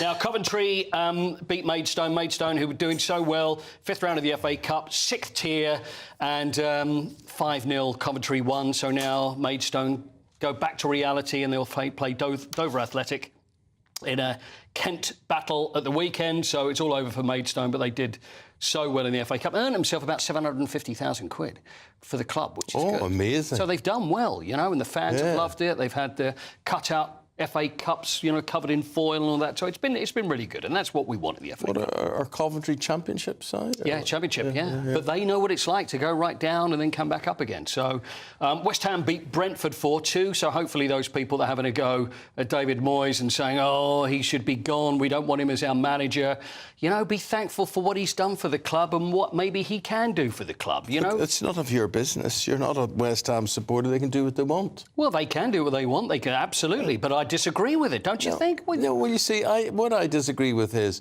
people telling... Oh, remember, it's my birthday now. Okay. Come on. There are those people who may stick their nose in where it's not wanted. Oh, so what do you reckon? And you're telling West Ham supporters who they should have as manager, and they're saying to you, we'll tell you who we want as manager. That's the problem. And in that case, I would say, well, change your manager, and then we'll see how things go. OK, let's do that. We'll see how things go. Right, you've a... Tonight, Bournemouth-Leicester, Blackburn-Newcastle, Luton versus Man City in the FA Cup, and a little Andy Murray. Oh, yeah. Did you say Chelsea-Leeds? No, that's tomorrow. Oh, is it? Oh, right. Chelsea. OK, mate. Right. So Andy Murray, I mean, every interview he gives now is kind of the end is nigh. Yes, Andy, and when are you going to finish? Done it again. Well, he won against Denis Shapovalov yesterday. It's his 500th victory on hard court, but of course afterwards he was asked about the future. This is what Andy had to say. But yeah, it gets obviously harder and harder the older you get to compete with the young guys and keep your body fit and fresh. So yeah, not easy. I probably don't have too long left, but I'll do as best as I can these last few months. Yeah. I'm sure it's going to be Wimbledon, and can you imagine what the farewell's going to be? You're going. You managed to get tickets. I'm so Who's jealous. going? Who got tickets? Paul, of course. Yeah. When? Yeah. For this year? Yeah, the ballot. You know, you do the ballot every year. And you've I've managed to get tickets. I did the ballot, didn't get them this year. And I could be at Andy Murray's last game because I've got that would tickets be amazing. tickets for the first round. Oh, right. Sorry, Andy, just kidding. Oh, well, I better do so. How do you get tickets now? I just pay a huge amount of money. Yeah, hospitality. Or you say, I'm Eamonn Holmes, any chance of tickets for the final? That works, doesn't it? Oh, I don't think so. I don't think so. No, neither did I, but I just thought I'd be humble. I'm surprised they didn't ask you to hand over the bit, you know. But anyway, one more thing. So we saw him being emotional now. We saw him being emotional. What are we going to see Andy Murray do now? Well, Andy Murray, the ATP, which is the tennis tour, at the start of the season, they put a video out, and it's of all the different players, and it's pretty good. So it proves, though, that Andy Murray is not who you actually think he is. Oh. This is it. Yeah, I mean, I think that's what people don't realise. Like, it's all just scripted. Like, the players, the matches, it's all just kind of made up. It's a bit like, you know, wrestling or the reality TV shows. Like, none of it's real. We usually get our storylines at the start of the year, and yeah, we just try to make everything look natural. You know, let's face it, people are stupid, so, you know, they'll buy anything. I love that. It's I great, think isn't that's it? brilliant. That's Fraser McKnight, the man that plays Andy Murray. Well, And, I hope Fraser does well in June or so for Wimbledon. I hope they've scripted it well, that he wins the Wimbledon title and then retires. We'll see. But it is excellent. It's on the ATP website. Right, well, have a lovely birthday, Paul. Thank you so Make much. Sure you have Thank a you. drink. I really appreciate it. Thank Cheers you very to that. much indeed. Now, coming up next, we're going to talk about what goes in kids' lunchboxes. Isabel doesn't think that many kids have a lunchbox now. Well, maybe I'm just too lazy. It's just not an option for my kids. I'm not doing it. But there are reports that some teachers have been telling children that there are good foods and bad foods in their lunchboxes from home, and then the parents are pushing back, saying all food is food. Well, I can still imagine, I can still see what was in my lunchbox. I can still see, and I always remember we had penguin biscuits. Oh, I love to pick up a penguin. And there was cartons of orange juice, and then there was a ham and cheese sandwich there on pan bread. What do you call it? What would you call it? We would call it pan in Northern Ireland. What do you call Sliced bread? Or like you know, cob? Or you know, like garage bread. What's that? I don't know. No? Pan bread, plain bread. Yeah, just plain white bread, right? No, but that's the thick version. Always really thin. Oh, I don't know. See, this country's always We're trying our just don't best. have words for anything. You just get you can't tell the difference between the bread that you're getting for your sandwich. And wrapped up in polythene so tight it would. I tell you what, I couldn't have now that blooming stuff. Oh, you can't bear sourdough. Sourdough. Oh dear God. My mum did one term of lunchboxes for me, and that was enough to put them off for life. She would put Marmite and cucumber, and by lunchtime the bread was soggy. Yeah. After that, I was like, Mum, please, can I have school dinners? No. See, we had fellows at school who used to have jam sandwiches, and it would soak through like that. That'd be quite nice. Jammy, sticky jammy mess. Don't do it with beetroot either. Anyway, what goes in a lunchbox? Who supervises what goes in a lunchbox? Who has judgment on that? Talking about that next.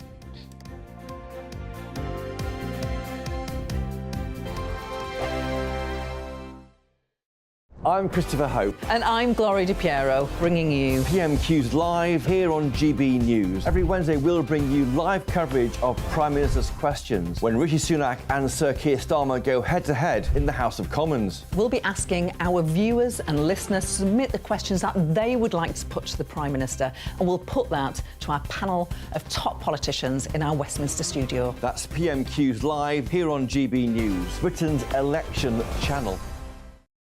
The Camilla Tominey Show, Sunday mornings from 9:30. Questions to be answered, and there seem to be a significant amount, does once again point its way to a public inquiry into exactly what happened in this case. Starmer's called for that. Would you call for that too? I certainly think that first of all, there's one thing that's happening now. The NHS have to order an independent inquiry. That's been done. So they've got to look at all the whys and wherefores of what happened with this man. If it appears that we're not getting sufficient depth and breadth to this, then I think having an inquiry with all the powers that brings would be extremely advantageous. What I don't want is some long-winded inquiry that will take years, by which time other people will have been put at risk and maybe other lives have lost. We know what the problems are here, Camilla. Law's been passed on this. This is all about making sure on the ground we implement the highest degree of monitoring in order to ensure the safety of the public. Has care in the community failed? I mean, it seems oxymoronic to say that it's care in the community in this case. We know that the number of psychiatric care beds has been slashed from 52,000 back in 2001 to 24,000 now. I've anecdotally, because I wrote my column about this in The Telegraph yesterday, received quite a lot of correspondence from people saying the situation with care in the community is dire. People aren't being adequately monitored. Was it a mistake to close down all of those mental institutions? I don't think we should go back to those days when we had those appalling institutions where we just lock people away and forget about them, and not just mental health people, but autistic people and disabled people. Horrific way to treat individuals, and you know I campaign on that a lot. I know. However, I think if we move into a more community-based approach, which can be really good for many, many people who are on the spectrum and on that scale of mental health, we have to remember there will be a small but significant number who will continue to pose a danger. Okay. And that's why monitoring is so important. I'm Michelle Dewberry, and I'm not here to tell you what to think. I'd much rather hear what you have to say. So send in your opinions to gbviews@gbnews.com. Keep them clean, and you never know, I might read them out. With my panel here on Jubes & Co, we debate, we get stuck into the issues of the day on a show where all views are welcome, especially yours. GB News, the People's Channel, Britain's news channel.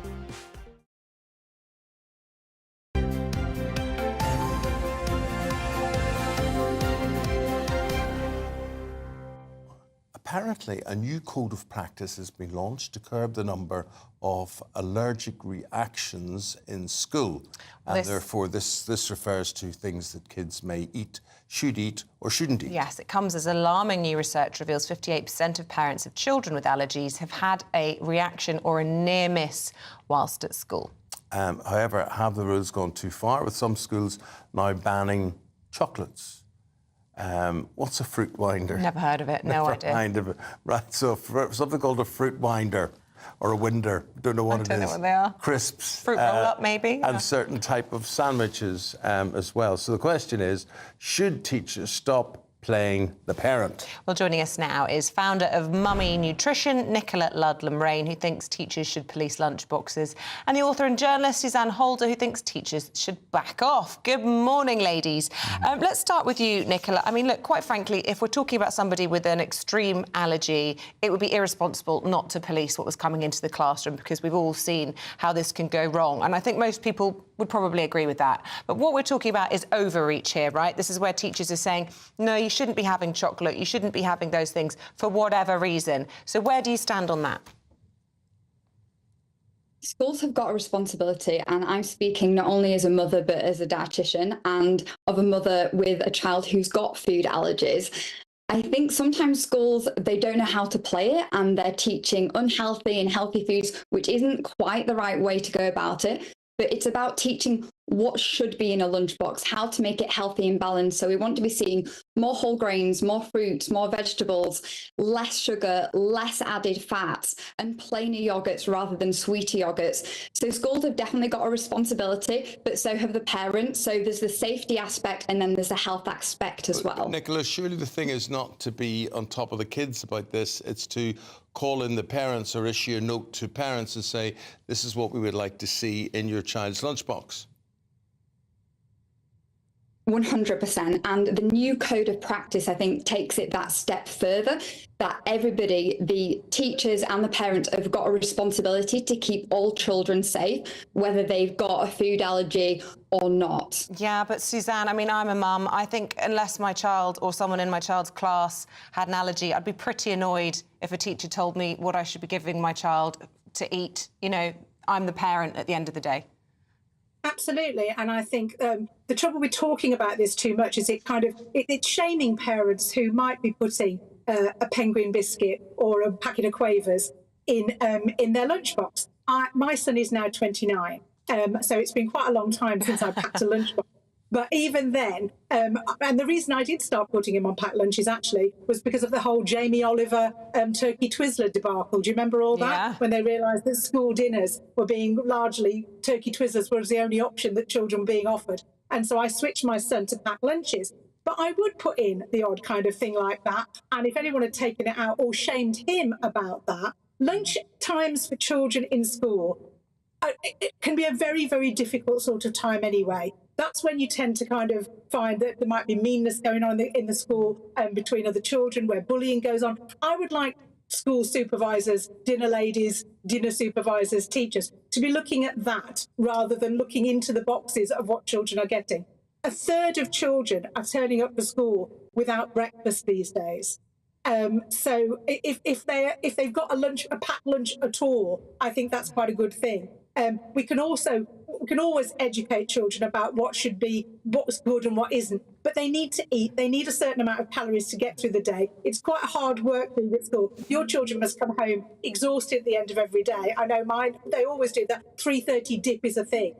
I ran an after-school drama club for 10 years after my son had left primary school. So I was around primary schools a lot. And the first thing I did for drama club was when they came in, they all got a penguin chocolate biscuit as a kind of warm-up activity, as a reward. I probably wouldn't be allowed to do that anymore, but I felt they needed that kind of little boost, a little kind of welcome. Right. That kind of thing is not a bad thing. Nicola, we were trying to work out there just how popular lunchboxes are. Can you sort of give us a percentage as to, how many kids would actually bring a lunchbox to school? I mean, speaking at the school that my son goes, the majority of kids are actually on the school meals. And thanks to the government, most of those school meals are free, especially in the early years. I think there is an education aspect, and there is a fantastic website called Healthier Families, and also the British Dietetic Association have got a really good fact sheet on healthy snacking. There was some recent research done by Organics that showed that over half of parents, for example, weren't aware that when you're weaning a child, the textures should increase. And that is just a small snippet that shows that more education is needed, because in those early years, it sets children up for what is going on in later life. So if we can educate parents of really little ones, that will lead to healthy habits once they're in school and when they're much older as well. Absolutely, yeah. The mantra about eating your 5 a day will never leave you. It was drilled into me as a child, and I drill it into my children as well, because it's just somewhere in the back of my subconscious. Well, let's hope, anyway, someone sees sense in all of this. Really good to get your views this morning. Suzanne Holder, Nicola Ludlam-Rain, we appreciate it. You've made us peckish. Thanks, Kat. Yeah, Thank you very much indeed. Lunchbox, that'd be nice. Yeah, we're off to a break after that. Emma Burnell, Claire Muldoon, they're talking about the stories making the news today, right after this. In the GB Newsroom, we bring you the news as it happens. With our team of dedicated journalists across the UK, we're ready to give you accurate reporting every day. When the news breaks, we'll be there with bulletins on GB News, the People's Channel, Britain's news channel. Lee Anderson's Real World, Fridays from 7 p.m. Dr. Jane Jones, who's the clinical lead for Care After Combat. Yeah. Jane, thanks for coming. And just tell me a little bit about your organisation. What do you do? OK, well, thank you for having me here so we can talk about Care After Combat. So we are an organisation, a charity, who work into the prison system, working with military veterans who've somehow got involved with the justice system and... So there's quite a high population of ex-servicemen and women in our prisons. Why is that, do you think? So 2014, the government did a review of who was resident in UK prisons, and what they found were that military veterans are the highest occupational group, and this obviously raises some concerns. Yeah. So the government wanted to do something about that, and so they supported Care After Combat initially just as a scoping exercise, really, to see if there was any way we could help these men and women actually, understand the problems that led to offending behaviour and go on to lead successful lives. So what sort of offending behaviour are we talking typically for people that's in prison that's actually served in our armed forces? Primarily, it's violence. Yeah. So that is the highest offence that we work with. Okay. But of course, the military, as with everybody else, it's the full range of offending behaviour. OK, so we're in a pub, Jane, Dr. Jane, and I guess for some people, the odd tip of alcohol is good, a bit of fun of a weekend, relax, let your hair down. But for some people, alcohol is not always their best friend, and I guess that plays a part in some of your veterans that end up inside. Yeah. Absolutely. So, speaking from my own experience, a good 2/3 of the people I work with have some kind of mental health problem or mental health difficulty, struggling to either adapt into civilian life or with some of the traumas they've experienced during service. People might self-medicate with alcohol to manage some of those thoughts and feelings. Your weekend starts here with Friday Night Live with me, Mark Dolan, 8 till 9 on GB News. Big stories, big guests and big laughs as we get you ready for a cracking weekend. That's Friday Night Live with Mark Dolan. Fridays 8 till 9 on GB News. Bring your own drinks. The admission's free. Have a great Saturday night with me, Leo Curse, on the Saturday Night Showdown. It's a crazy world out there, so come and make fun of it with me, my panel of comedians, and a couple of people who actually know what they're talking about. The Saturday Night Showdown is your front row ticket to the clown show every Saturday, only on GB News, the People's Channel, Britain's news channel.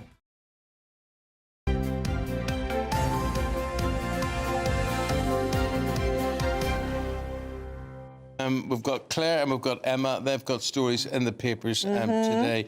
And Claire, misogyny in schools is something you want to talk about. It is. As your viewers will know, I've got 3 daughters and 1 son. My son's the youngest, and he went to an all-boys school before he went up to Lancashire and Stonyhurst for his 6th form. In that school in West London, the Oratory, it was very apparent that boys were feeding into the narrative of misogyny at quite a high level. And I can firmly put the blame in all of this at the feet of the heinous man that goes by the name of Andrew Tate.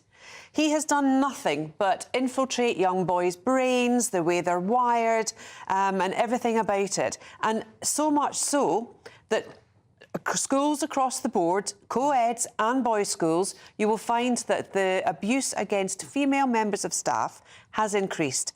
And that so the schools will be aware of this, Claire? Yes, they are. And are they aware that it's coming from Tate? I think they are. So therefore, the only government that have actually, or the only political party that have said they're going to address this is the Labour Party. Now, for me, I can think of many reasons why Starmer is putting all his fruits in the barrow right at the very minute. We've heard that he's going to do this, he's going to do that, he's going to do this, that and the next thing. However, I think it's a really important thing that they're going to try and get positive male models into the schools to help combat this. Yeah, young male influencers, they claim. Why do they have to be influencers on social media? I honestly don't believe the solution is in these websites that children are... I agree with you. Why can't they go to real life? But that's what this proposal is about. It's peer-to-peer. So it's trying to address what people are hearing from hideous people like Andrew Tate through actual peer-to-peer. They're training older boys up to talk to younger boys about. And I think what's really, really nice about this story, actually, is that it's getting boys to talk to boys.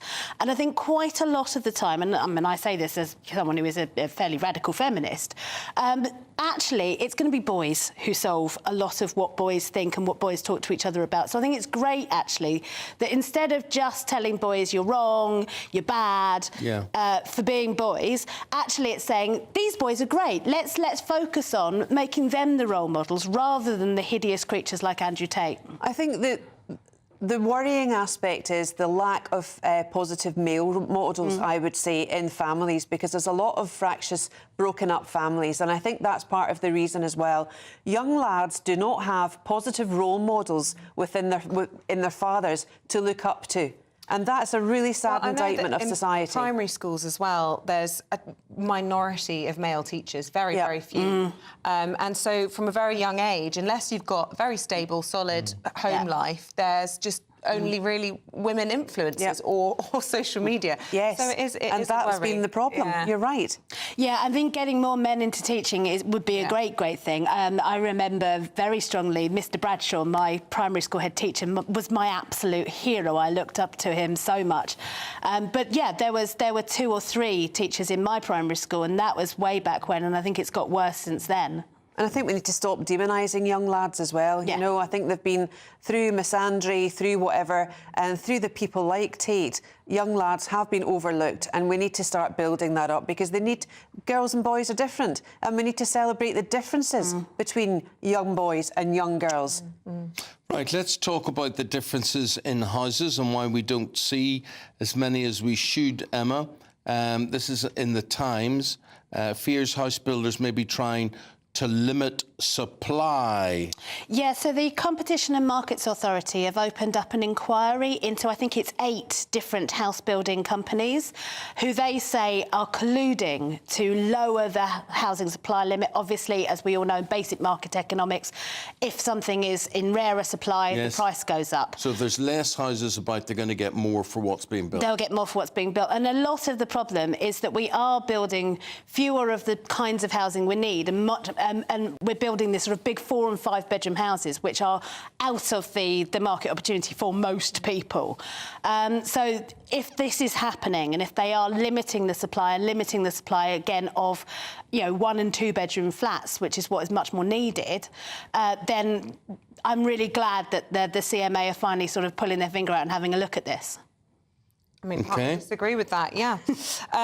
Right, we were just discussing it in a debate there about allergies, Claire. Most children with allergies have had a reaction or a near miss. This is in the Eye today. You know, I'm absolutely agog. It wasn't that long ago that I was still standing at the primary school gates waiting for any number of my children to come out of them, and there was never any with allergies. When I was at school, there was never anyone, we were never aware of anyone with allergies there or then either. My best friend at school was allergic to everything. But I just don't understand. There was a medical report and some research done to show that the number of elective sections, C-sections, with the increase in those, actually has given rise to the number of allergies, because apparently babies, when they're born, pick up anti-whatever it is to deal with anti-antagonists, so they're not allergic through the birthing canal. So there's lots of information here, but is it environmental? Why is it that there are so many more allergies now? Why is it schools are, you know, going to the extent that teachers have to police lunchboxes? I mean, don't lay that on the ground of allergies. We've all been on an airline, haven't we, where they've said, we've got a passenger on board with a severe Please don't allergy. open your nuts. Yeah. Fair enough, though, if there's somebody that might die as a result. Back in the 60s and 70s, people could smoke in the aircraft. So bring that back. Smoking in the aircraft. It was much later than the 70s. I mean, this was well into the 80s. Yeah. And upstairs in the bus. Yeah. Oh, by the way, a plain loaf is the rectangle one, and the pan loaf's the square one. Right, OK. This is a very important point. We're discussing this at length in the green room. Thank you, because we were as a lost as to what Eamonn was trying to get at there. We just thought white bread was maybe the bottom of it. No. So tell me, guys, we had that conversation then about lunchboxes and what should be in them and whatever. I'll ask you two, was there anything that you particularly liked to see poking out of your lunchbox? So I had packed lunches. I was a terribly fussy eater as a child, and you know my parents tried for years to not cave, and they were, you know, I'd come home from primary school. What did you have for lunch? Nothing, because I just wouldn't eat anything. I was terrible. I was a demon, a terror child. And then when they started giving me packed lunches, and me and lots of my friends moved to packed lunches, my parents would give me white bread sandwiches and cupcakes, which I loved. But then all my friends decided that we should all share equally, and I got a quarter of their rice cakes and they got my cupcakes. I think that was very unfair. Probably did me good in the long run, though. Claire? What about you? A pack of crisps. Always went to... I used to love when my mum and dad used to go to the cash and carry, and it was an absolute treat because they'd come home with a box. You know, that you used to buy 10p in your newsagent in the local shop. And, oh, gosh, I've got a box of crisps at home. So you say this, but there was we talk about not opening a bag of peanuts. When I was a teenager, the big thing that everyone liked to eat were these scampy knickknacks, and I swear you could open that anywhere in a building, the whole room, whole building would stink of them. It just reminded me of our conversation a few months ago about pork scratchings. Love a pork scratching. Oh, yes, please. I don't like a hairy pork scratching, that's true. I don't know if any of that indicates that either two of you are a female psychopath. But in The Guardian I'm sure that plenty of your viewers have called me that more than once today. That would be the polite version. Well, we're talking about particularly, Emma, female psychopaths, and they get on quite well, maybe better than male psychopaths. Why? So basically there are two sides to the psychopathy test, one of which is how you exhibit or don't emotionality, empathy, things like that, and that is sort of what makes you a psychopath. Then there's psychopathic behaviour, and it seems that male psychopaths are much more likely to exhibit more violent, more extreme physicality. Female psychopaths much more using emotional manipulation, despite not feeling that emotionality themselves. It is true, it seems, that there are psychopaths. I mean, we think of psychopaths as, you know, the killer from American Psycho, that kind of thing. Actually, there's an awful lot of people who have psychopathy who do extremely well in business because they're just ruthless. I think there's probably a question to be asked about what we think about psychopathy and how we deal with it. And where it slips into violence, that's where it probably needs to be dealt with. But where it doesn't... So how do you identify Psychopaths. There's a whole test. There's a brilliant book by John Ronson, which I highly recommend everyone reads. And the funniest thing is that everyone reads it and goes, oh, I wonder if I'm a psychopath. And apparently John Ronson says the first question a psychopath would not ask themselves is, am I a psychopath? I can quite confidently say I don't think I'm a psychopath. I'm fairly sure I'm not a psychopath. Yeah. Well, then we're all right, Claire. You're very quiet. The jury's out. No, because it says if you lack empathy, and you're very, very empathetic, I have to say, off camera. You're very... Don't give the game away. OK, what about you, Eamonn? Do you think any of us are psychopaths? He's been very quiet. I think I'll just leave the three of you after the commercial break to sort this one out between you. Guys, thanks very much It's been indeed. a pleasure. Absolute Thank you. pleasure listening to you today, and you were very energetic. Thank you both very, very much indeed. With that, we're going to take a break. We're not actually, we're going to go to the weather, and here's Alex, because that weather is a mixed bag. Hello, Alex. Looks like things are heating up. Boxed boilers, sponsors of weather on GB News.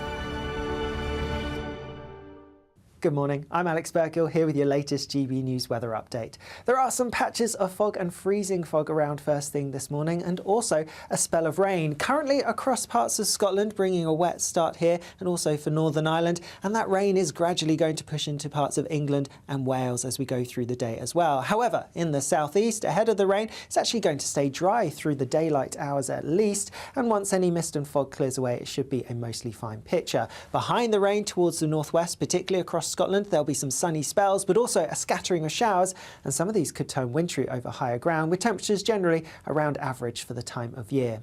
The band of rain is gradually going to make its way southeastwards as we go through the end of the day, but it breaks up, so just bringing a bit more cloud and perhaps a few spots of rain to the southeast to end the day here. Elsewhere and otherwise, we're going to see largely clear skies developing, so again we're likely to see some fog or freezing fog patches developing as we go through Wednesday morning, as temperatures are likely to dip close to or perhaps even a bit below freezing in prone rural spots.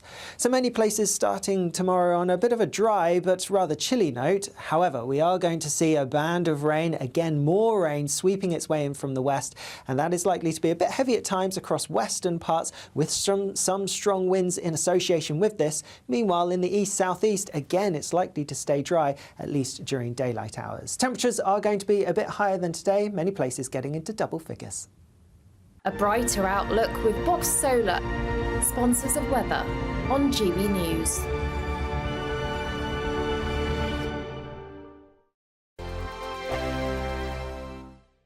In the GB Newsroom, we bring you the news as it happens. With our team of dedicated journalists across the UK, we're ready to give you accurate reporting every day.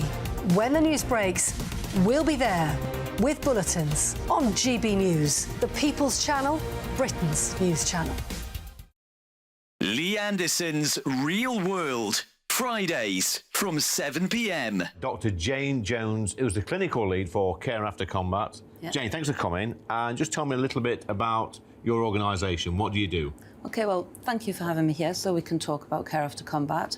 So we are an organisation, a charity, who work into the prison system, working with military veterans who've somehow got involved with the justice system and...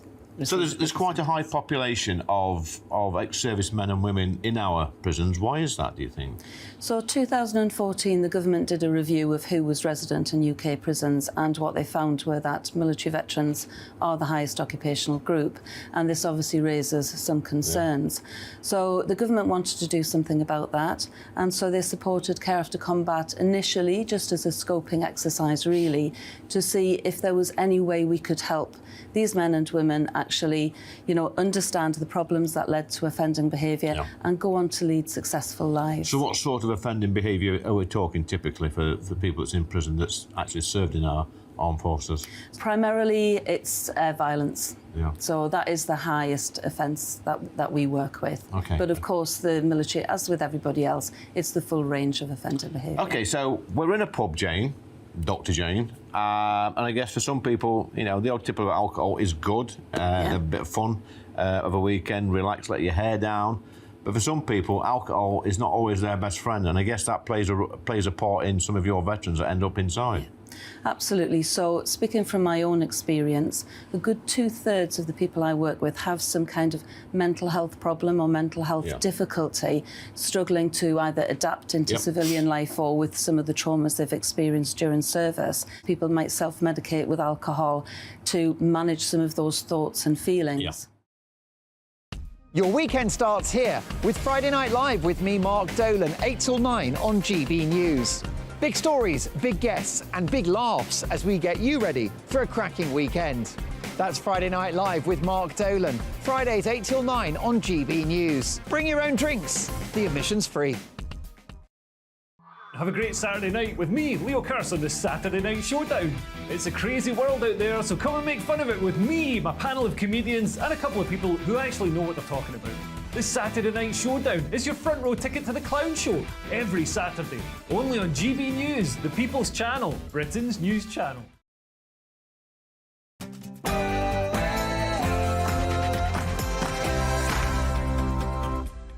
Good morning. It's about to turn 9 o'clock. It's Tuesday, the 27th of February. Thanks very much for your company this morning. Welcome on board. You're tuned into Breakfast with Eamonn Holmes and Isabel Webster here in GB News. More tensions in the Conservative Party as Lee Anderson launches a fresh broadside against Sadiq Khan, refusing to apologise over his Islamist claims. My comments weren't racist. These things aren't illegal. It's not illegal to criticise a religion at all in this country. I think I have a right, I believe in free speech, to say that I think Mayor Khan has lost, and the police have lost control of the streets of London. I genuinely think they have. Police. Lee Anderson's interview with me and Paddy Critters makes big headlines today, but did he drop a clue about his future? Will he join the Reform Party? That's the question. Policing pressures. A new report reveals how a rise in protests and hate crimes has placed more strain on police resources. Labour have revealed plans to tackle online sexual harassment. We'll be speaking with the Shadow Education Secretary, Bridget Phillipson, in just a moment. Morning. Watch out for some fog and freezing fog patches around at first. Otherwise, there's a spell of rain making its way southeastwards. I'll have the details shortly.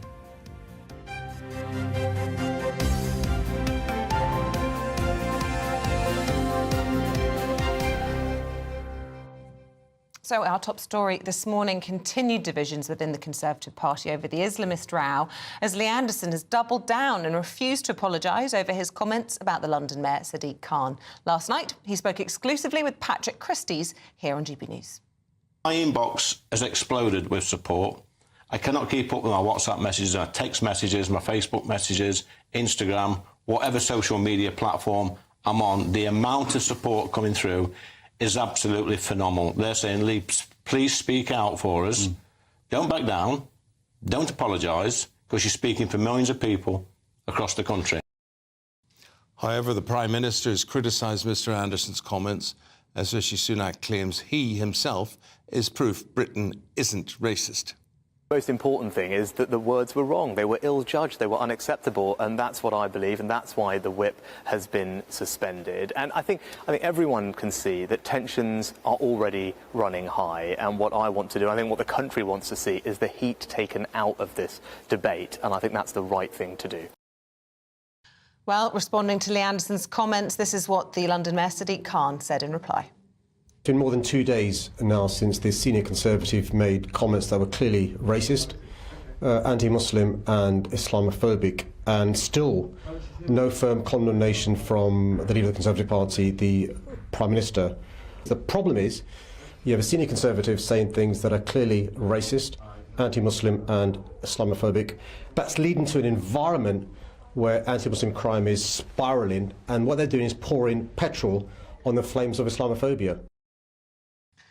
Well, let's get some reaction now from our political editor, Christopher Hope, who's been right across all of this, and you sat in on the interview last night. Christopher, what do you make of the man, Lee Anderson? I mean, he says he's done nothing wrong, as a lot of our viewers and listeners tend to agree with him. Well, that's right. He's speaking up for this group of people who think that he has done nothing wrong, and that's what he was saying last night. He seems a guy who is intent on not saying sorry. He feels he's done nothing wrong. Why should he apologise for it? He's concerned about the policing in Parliament Square. We saw that last Wednesday, and that's the hangover from that. The videos shot by our colleague Martin Daubney of that anti-Israel message daubed onto the side of the Elizabeth Tower from a distance by a projector. He doesn't know why the police didn't step in. I was struck by two things, really. One thing, he compared his remarks to similar remarks by David Cameron back in 2016, by Zach Goldsmith criticising Sadiq Khan for saying the same platform as extremists at the time. And of course, Sadiq Khan apologised and said he'd done nothing wrong and regretted anything he'd done. But I think there's a sense that he feels that he's a working class guy, maybe clumsy with his language, was found out. Here's what I have to say about his background. I don't know. I suppose I know I'm not everybody's cup of tea, and sometimes I do speak in a different language to a lot of people in Parliament. And when I went into the pubs in Ashfield at the weekend, Friday, Saturday, Sunday, which I did, I got a round of applause. And there you have it, that he's saying that he's speaking the language of ordinary people, and it's really the Westminster elite who are getting concerned about it. But also he's drawn further on his future. And I find this the most interesting part of it for me as a reporter, because he made very clearly he was trying to say to the whips, make me a Tory MP again, or, I think he's saying, I'll join the Reform Party. Here's what he had to say about his future. Been on a political journey, so you'll spin this any way you want. No, I'm following an You'll answer. say Lee Anderson doesn't rule out joining the Reform Party and stuff like that. So I'm making no comment on my future. There we have no comment on his future. It was very clear to me, a political journey when he, of course, was a Labour councillor as late as 2019, a Tory MP for now. He's lost that whip, and he clearly feels that people are on his side against the party. I would say that it seems to me that unless the party makes him a Tory MP again, I think he's on the way to rejoining Reform UK. Interesting indeed. All right, Christopher Hope, thanks very much. Meanwhile, Labour is pledging to end the harassment of women online by tackling it at the source. They're planning to give teachers the tools to end sexual harassment and bad influences affecting young men. Well, let's speak to the Shadow Education Secretary, Bridget Phillipson, about all of this. Good morning to you, Bridget. And this is about real, physical, in-class male role models to try and counter the influences of the likes of Andrew Tate, who, as we all know, have really poisoned a generation of young men. Absolutely. I think young men have got a really important role to play within their school communities and demonstrating positive role models, not just allowing young men to see some of that negative online messaging. And that's why I'm setting out today how we will support schools to enable young men to be trained as mentors for younger children with staff support, with the tools that they need. And alongside that, wider action that we need to see, because we are facing this growing scourge of misogyny and sexual harassment within our schools as well as online. And it's vital that we take action so that children are well supported, but also that staff aren't subjected to unacceptable behaviour as well. And that's why our plans around Ofsted doing annual safeguarding reviews, more mental health support in school, and also greater steps to support young people with their digital literacy so they can fully assess what's in front of them will be an important part of tackling what is a big societal problem that we see at the moment. How big, Bridget? That's the question. How does it manifest itself? It is a big problem, and the reports that I hear from students and staff alike is that this can involve bullying online of a sexual nature, misogynistic comments, but also sadly within the classroom as well. So sometimes towards staff or students, unacceptable behaviours, physical intimidation and misogynistic language and attitudes. And I believe we've got a responsibility to tackle it. If I were Education Secretary, I'd be making sure that schools have got what they need to make change happen, that they feel supported, and that everyone within our schools can feel that it's a safe, welcoming and inclusive environment. I think that is right for young men and for young women. It's interesting. Last week we were speaking to the government about plans to ban smartphones within schools. This week you're putting forward plans to try and counter some of those male influences coming through on social media. Why isn't anyone government in waiting or current government talking about actually saying smartphones shouldn't be available for anyone under the age of 18. These are immature people that we're talking about, unable to cope with a lot of what is on there, and the consequences of that on young people can be devastating. We shouldn't be seeing a 70% rise in misogyny in classrooms against female teachers from our young men. We're doing something wrong. As adults, we have to grasp the nettle on this. We do, and we need to see more regulation where it comes to the online space. I don't think the legislation the government set out goes far enough in terms of tackling some of that hateful content that young people are exposed to online. So there is more action that needs to happen there. Where it comes to phones in schools, the vast majority of schools already ban phones, and that's as it should be, because we don't want disruption to children's learning when they're in school.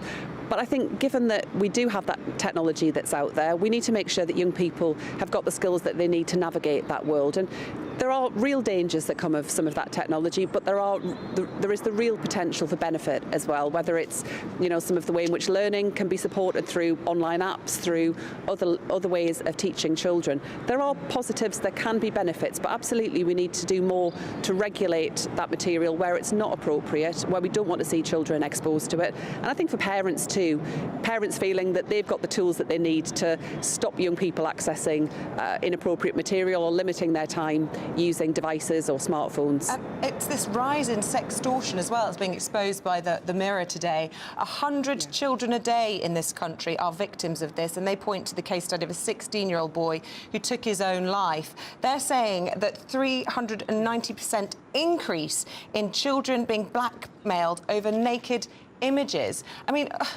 at what point are we going to say enough is enough? And, you know, it's very easy to say we need to clamp down on the tech companies. They're not going to do it. It's not in their interests. They're making money through getting kids. We know how addictive it is. It's not in their interests. It's down to us to sort this out. I mean, the case that you've just mentioned and some of the wider cases that I've seen are absolutely tragic. And I think a part of it is about making sure that young people have got the skills and the knowledge that they need to understand what's going on, and to make sure that they feel they can, you know, not engage in some of that, and understand where consequences can flow if images are shared, and that there is the potential for that then to be shared further. But I do think alongside that, you know, many parents do want their children to have, secondary school children in particular, to have access to a phone if they're coming back from school, so that they can tell their parents where they are and what they're doing, and if they're staying late after school. There's a balance to strike. But I think what we need to make sure is that young people have got the digital literacy skills that they need to understand how to stay safe, but also to be able to assess what's in front of them. So not to take things at face value, and to make sure that they're asking questions, they understand how to do that. This is a really difficult area. The technology is shifting fast. But I think there is, in some cases, a balance that we need to strike between the safety of young people, but also the advances that can be there in terms of what technology can offer. Thank you very much indeed, Bridget Phillipson. Bridget is Labour's Shadow Education Secretary. Thank you very much. Britain's Newsroom, 9:30. Andrew and Bev, as per usual. Good morning, guys. Bev, you've got to check the TV before you get dressed in the morning. Sorry. You didn't get the memo. I didn't get the memo. Never mind, matching colours. A vision in pink. I like to pretend we're some sort of... airline. Yeah, or some sort of very odd band, the four of us together. Look at us, we look brilliant, don't we? Eamonn and I in blue.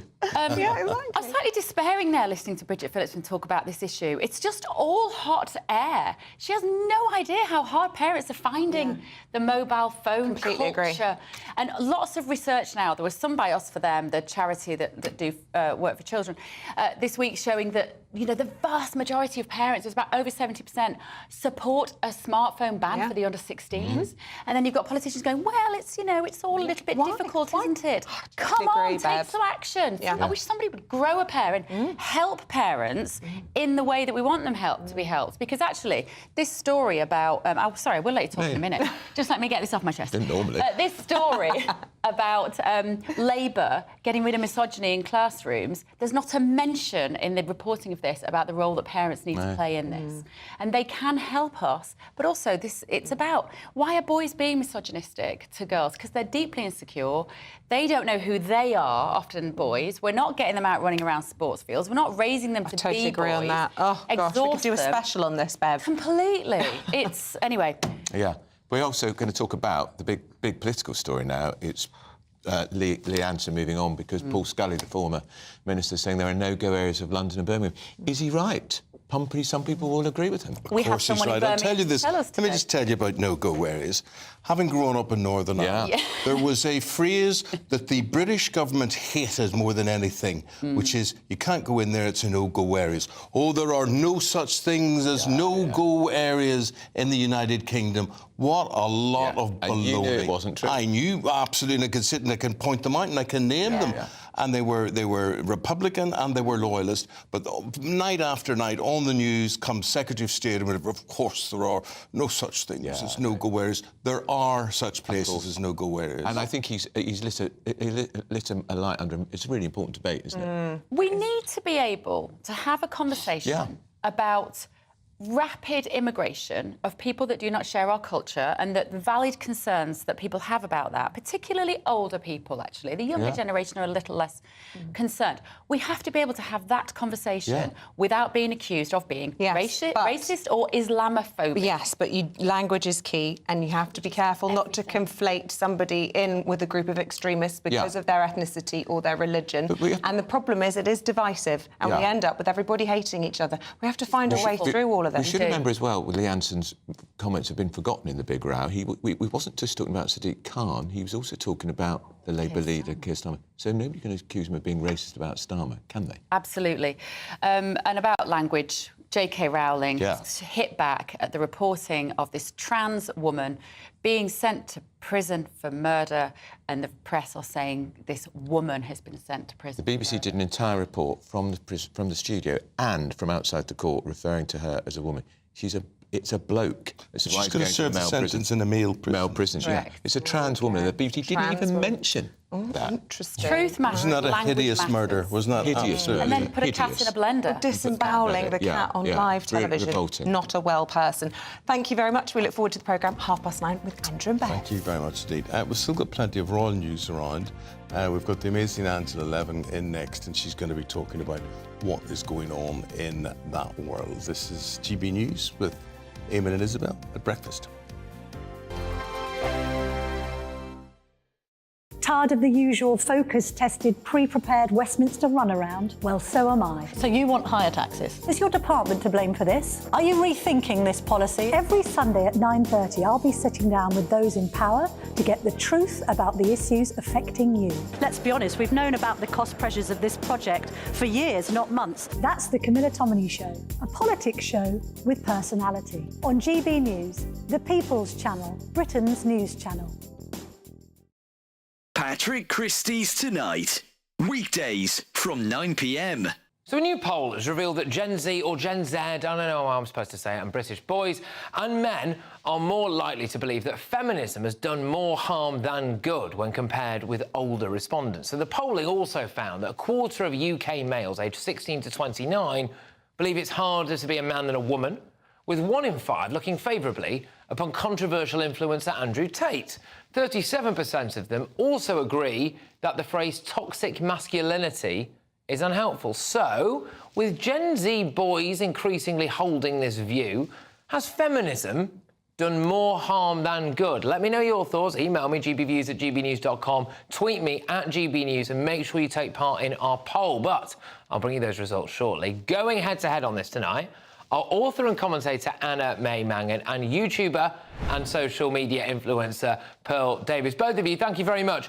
Pearl, I'll start with you. Has feminism done more harm than good, especially when it comes to these Gen Z boys? Yes, it has. Feminism really has turned into a bunch of crybaby women that want to complain that we're not given equal opportunity, when really women are given more opportunity than men. And so, I would say feminism is a hate group, and it's a bunch of crybaby women. Anna, would you like to come back to that? Crybaby women feminism, apparently.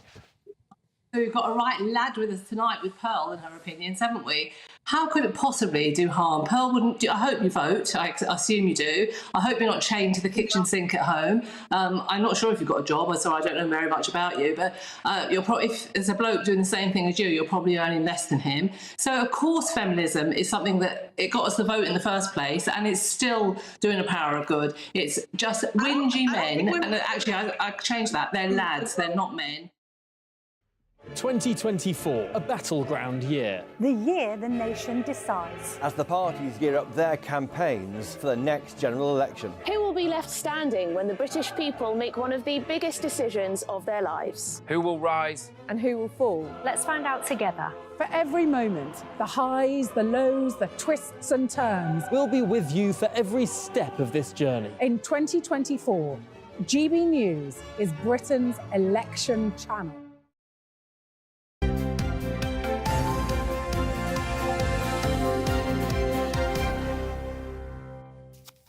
Now, from Donald Trump to Meghan Markle, there's plenty of royal news about today, and who better to talk about it all than the lovely Angela Levin, royal biographer, joining us for our weekly session. Angela, bring us up to date, because Meghan, after the flop of her last podcast, is launching a new one. Yeah, she's been working with a place called Lemonada. I always think it's lemonade and fizzy, but it's Lemonada.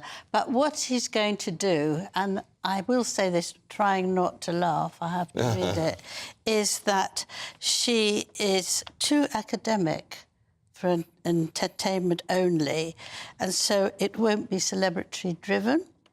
It'll be philanthropic to help other people's welfare. Now, we know that the previous one that she did, she just talked about herself non-stop. Here, too, she's going to give stories of her life so far. So I think it'll be a terrible disadvantage. And people don't want to know this. The same thing again and again about her. A podcast is with somebody else or an attitude, isn't it? Or something that's going on in the world.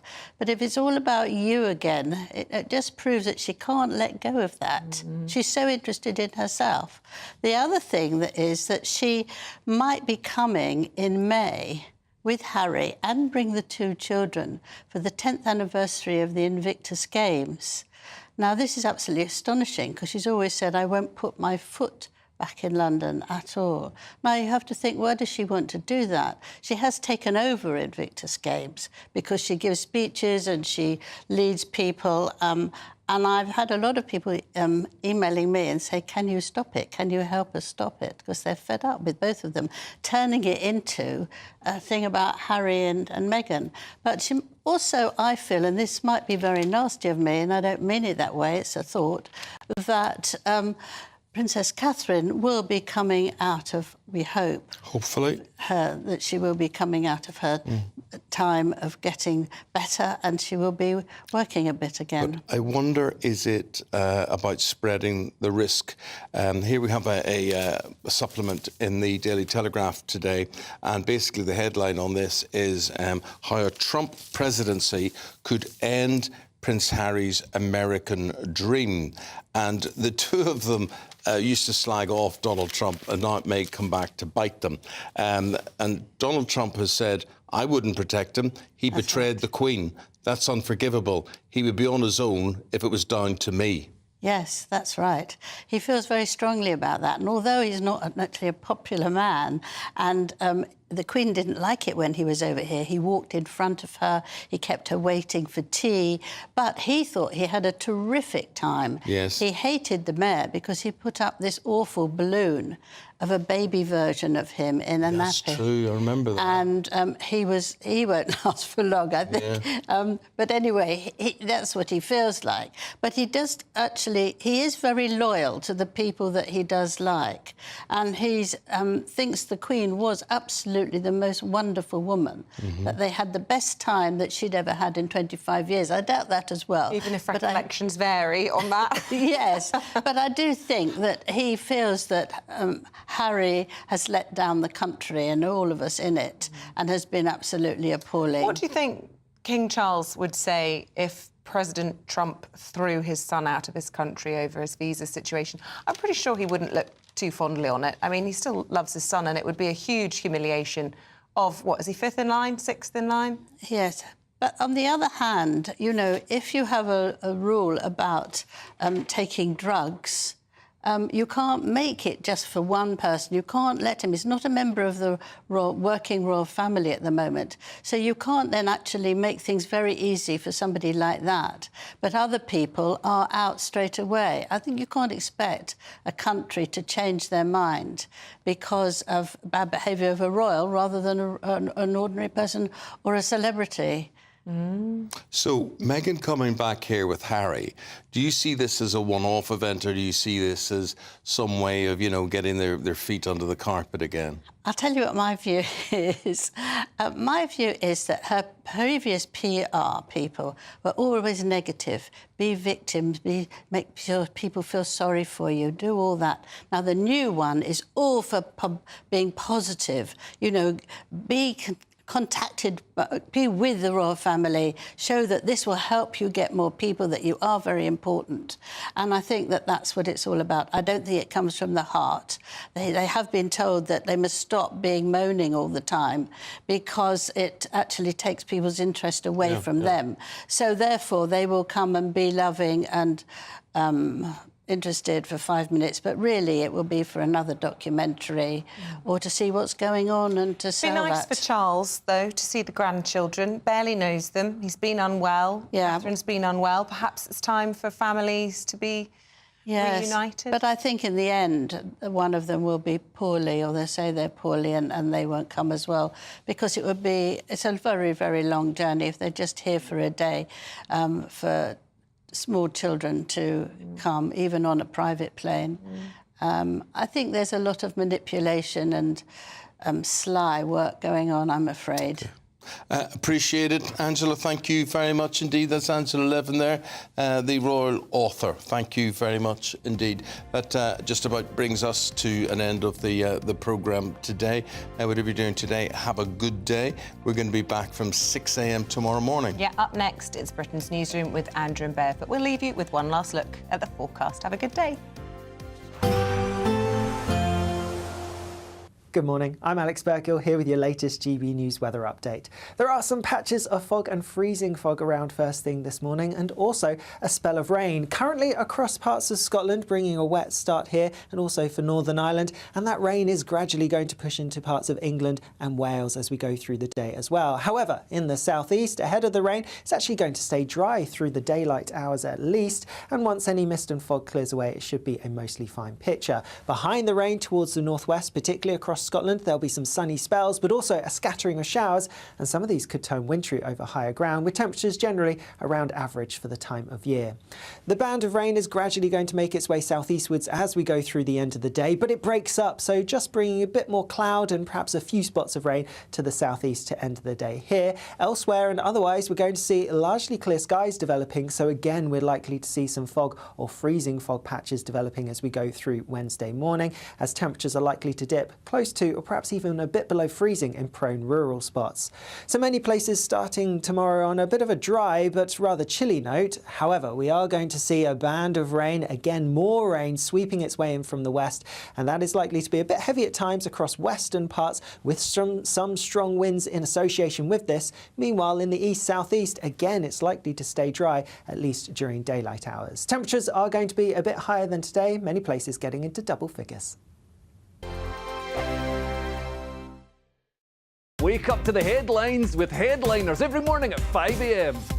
We treat you to the day's biggest stories before anyone else, 7 days a week. You can catch up on everything you need to know before you've even had your kippers.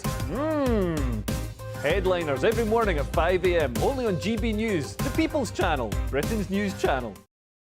Good afternoon, Britain. Good afternoon, Britain. Join us, Tom and Emily, To find out what's happening in the heart of Westminster. and why it matters to you.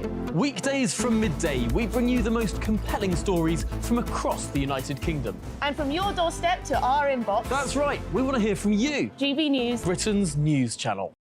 Martin Daubney, weekdays from 3 p.m.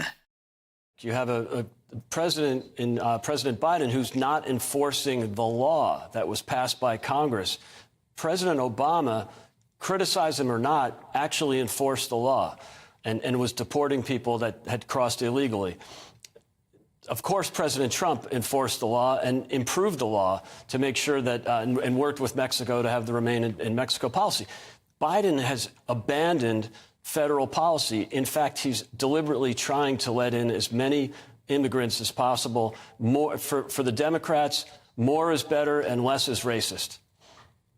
Just astonishing. And the statement that Greg Abbott put out is really feisty stuff. He said the federal government has broken the contract between the United States and the state of Texas.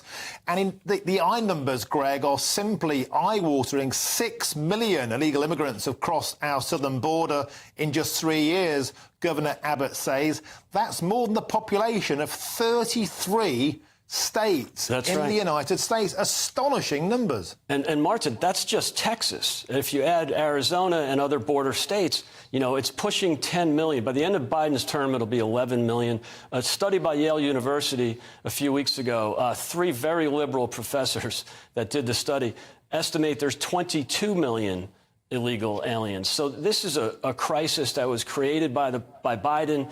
It's what he wants. They want